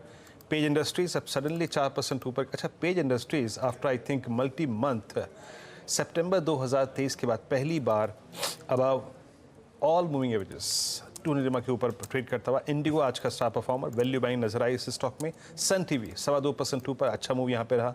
मदरसन, कोरमंडल, डिक्सन, ये कुछ ऐसे काउंटर्स रहे जिनमें कोई भी टर्बुलेंस नहीं थी। बट आज का एक बहुत सबसे अगर आप देखें नेगेटिव पहलू था, दैट वाज निफ्टी आईटी। याद रखिएगा निफ्टी आईटी, अच्छा निफ्टी आईटी अगर इस लेवल पर क्लोज होता है आई थिंक 32800, निफ्टी आईटी का ये पोस्ट आई थिंक फेब 2024 के बाद का अब तक का सबसे लोवेस्ट लेवल रहेगा, under the impression of I think Dow Jones futures. याद रखिएगा मैं फरवरी का जिक्र इसलिए कर रहा हूँ क्योंकि post I think Q2 numbers जो निफ्टी आईटी का हाई लगा था वो था 38,628 का। तो निफ्टी आज आईटी सबसे बुरे दौर में। निफ्टी बैंक आपकी स्क्रीन पे 48,768, इसने भी आज टर्बुलेंस देखी लेकिन मोर और लेस अपने आप को इसने 20 EMA के ऊपर बनाए रखा, टिकाए रखा, कोई बहुत बड़ा प्राइस डैमेज नहीं हुआ। अर्निंग्स के बाद जहां प्राइस डैमेज हुआ वो तो एक टिपिकल रिवर्सल था GMR एयरपोर्ट्स में, आपकी स्क्रीन पे 8120 पे। कमिंस इंडिया नंबर्स के बाद और स्पेशली कॉन कॉल के बाद एक कंप्लीट सरेंडर। बट याद रखिएगा कमिंस इंडिया का क्लोज जहां पे आ रहा है ये एग्जैक्टली इसका I think second shortest moving average है, that is 20 day exponential moving average. और मैं इस बात का उल्लेख यहाँ पे इसलिए कर रहा हूँ क्योंकि इसने कभी भी जनवरी 2024 के बाद अब तक सेकेंड कंसेक्यूटिव डे, यानी आज तो क्लोज हो गया लेकिन सेकंड यानी कल यानी शुक्रवार को अगर ये 20 EMA के क्लोज नहीं होता नीचे तो शायद ये वही करेगा जो इसने बीते 6 महीने में किया है। बट आज का दिन काफ़ी पेनफुल। उसके बाद मेटल्स में Tata steel, copper, Hindustan copper और पूरा का पूरा मेटल पैक्स जो था वो बैकफुट पैकेट कर रहा था। हर्षदा रू मेटल्स में अच्छी खासी वीकनेस और आज देखिए उन स्टॉक्स की ज्यादा धुलाई हुई है जिसने अब तक आउट परफॉर्म किया था। कमेंस आपने मेंशन किया, दूसरा ऑफ कोर्स टाटा स्टील जैसा ट्रेड है, वहां पर भी एक अच्छी खासी वीकनेस बनती दिखाई दी। 5.5% नुकसान पर ये काउंटर जाकर टिक रहा है और दिग्गजों में ऐसे कई काउंटर्स हैं जो नेगेटिव साइड पर आए हैं। निफ्टी आईटी वीरू ने बार बार मेंशन किया, ये सबसे कमजोर कड़ी रही है इस मार्केट की, करीब 2-2.5% तक का नुकसान उधर, 724 पॉइंट की गिरावट पर हम जाकर टिक रहे हैं। निफ्टी बैंक अपनी वॉलेटिलिटी के बीच 48,788 के आसपास क्लोज दिखा रहा है, तो 800 के पार निकलने की कोशिश दोबारा की थी क्लोजिंग पर, लेकिन देखते हैं वो हो पाएगा या नहीं। वहां से करीब 10 पॉइंट नीचे हैं हम। निफ्टी के लिए एक बेहद वॉलेटाइल सत्र, क्योंकि हमने 22,500 को चैलेंज किया, उसके नीचे खासे गए थे। क्लोज आ रहा है 176 अंकों की गिरावट पर और सेंसेक्स में भी आज ऑफ कोर्स उस दबाव के बीच 500 पॉइंट का नुकसान देखने को मिला है। मिड कैप काउंटर्स आज फिर से बैकफुट पर आते हुए करीब 640 अंकों का नुकसान उधर देखने को मिला है। तो ये इनफैक्ट वो मूवर्स रहे हैं। अब कुछ स्टॉक्स आपकी स्क्रीन पर लेकर आते हैं। दिग्गजों में टाटा स्टील देखिएगा, वो दिखाइए, फिर वो सेक्टोरल स्थिति पर आ जाएंगे। अच्छा, सेक्टोरल आ चुका है तो मेटल्स 250 पॉइंट नीचे, ऑयल एंड गैस 200 पॉइंट नीचे, ऑटो में 250 पॉइंट की गिरावट, आईटी सबसे ज्यादा टूटा है, 700 पॉइंट का नुकसान। एफएमसीजी काउंटर्स में हमने देखा है 650 पॉइंट तक की गिरावट देखने को मिली है। फार्मा, कैपिटल गुड्स, सीपीएसई सब में बिकवाली, बस निफ्टी बैंक कुछ संभालता हुआ और 48,800 के आसपास तक का क्लोज देखने को मिला। तो जाते जाते इसे थोड़ा सा खींच दिया है। अब लेकर आइए आपके लिए फिर से वो प्रीवियस स्क्रीन और वहां पर कुछ इंडिविजुअल स्टॉक स्क्रीन पर लेकर आएंगे क्योंकि 1.5 मिनट बचा है क्लोजिंग में। टाटा स्टील इंट्राडे में 5.5% नीचे। टाइटन देखिएगा, बेहद कमजोर सत्र रहा, वहां पर क्रैक्स देखने को मिले हैं। टाइटन के लिए एक कमजोरी वाला सेशन, करीब 3% का नुकसान। विप्रो में अच्छी खासी कमजोरी बनती दिखाई दी है। विप्रो के साथ साथ आप टेक महिंद्रा देखेंगे, वहां पर खासा करेक्शन देखने को मिला। साथ ही साथ नजर रखिएगा इन्फी और टीसीएस पर भी, क्योंकि वहां पर भी डीपर कट्स देखे गए हैं आज के सत्र में। ये इनफैक्ट वीकर साइड पर रहे। कमिंस इंडिया अब आपकी स्क्रीन पर लेकर आते हैं क्योंकि नंबर्स अच्छे और नंबर्स के साथ कोई कंप्लेंट नहीं थी, लेकिन आगे का आउटलुक, उससे बाजार निराश होकर 6% नीचे आया है काउंटर। अल्केम लैब्स की गाइडेंस पर दरअसल स्टॉक मार्केट ने थम्स डाउन दिया, तो वहां पर करेक्शन, वैसे कल मार्केट के दौरान उन नंबर्स पर हमने रिएक्ट कर लिया था। 5.5% तक का कट इधर भी बनता दिखाई दिया। तो ऐसे कुछ बड़े मूवर्स थे जहां पर हमने देखे गहरे करेक्शंस आते हुए दिखाई दिए। अब आते हैं हीट मैप पर, और हीट मैप में आप देखेंगे जोड़ तोड़ कर फाइनली बैंकों के नाम ही आज का इंडेक्स रहा। अगर मार्केट बड़ा है तो वो बैंकों की वजह से, रिकवर हुआ है तो बैंकों की वजह से, और निफ्टी बैंक ने जो आउट परफॉर्म किया है वो लार्जली बैंकों की वजह से। आईसीआईसीआई बैंक टॉप गेनर है 1.5% ऊपर। एक्सिस नियरली 1% तक के गेन्स दिखाने में कामयाब। लगभग आधे से 1% की बढ़त एसबीआई में, और एचडीएफसी बैंक अब कंसिस्टेंटली 1500 के ऊपर टिकने में कामयाब है। कोटक का भी साथ था आज के दिन। भारतीय एयरटेल बीच में in fact last half hour of trade में कुछ यहाँ पर पोजीशंस बनती हुई दिखाई दी और आयशा में हल्की सी बढ़त। लेकिन लूजर्स में आप बजाज फिनसर्व देखेंगे, ग्रासिम देखेंगे, power grid, Shriram finance, LTI Mindtree, ये सारे वो स्टॉक्स थे जहां पर हमने देखा कमजोर क्लोजिंग बनती दिखाई दी है। On the bell May series की जो एक्सपायरी हो रही है, आज की पूरी वॉलेटिलिटी के बाद 22,556 पॉइंट के लेवल पर आती हुई 148 पॉइंट का नुकसान देखने को मिला है। तो 22,500 हमने कैसे तो संभाल लिया, वो एक सिल्वर लाइनिंग आज के लिए। और ऑफ कोर्स निफ्टी बैंक का साथ हम 48,800 के ऊपर क्लोज कर पाने में कामयाब रहे हैं। ओके, चलिए अब एटलीस्ट हर्षता ये है कि 3:30 के बाद बाजार में जो है प्राइस हिलेगा नहीं है। अब यहाँ से जो सपोर्ट बन गया, कल 9:15 तक कायम रहेगा। खैर, अब यूएस फ्यूचर्स करीब 300 अंक नीचे है। लेट्स से यूएस में क्या होता है आज, और उसके बाद आज ये जो हॉरर शो अंत हुआ है, ये चलेगा कल भी, इसमें कोई राय नहीं, ये चलेगा कल भी, और उसके लिए तैयार रहिए। बाकी हमसे जो होगा, यानी स्टॉक्स इन न्यूज़, सेटअप और ग्लोबल मार्केट्स का सेटअप क्या कर रहा है, सब कुछ लेके हाजिर होंगे कल एक बार फिर से सुबह मॉर्निंग कॉल में 7 बजे, उसके बाद मुनाफी की तैयारी लेकर। तब तक के लिए नमस्कार।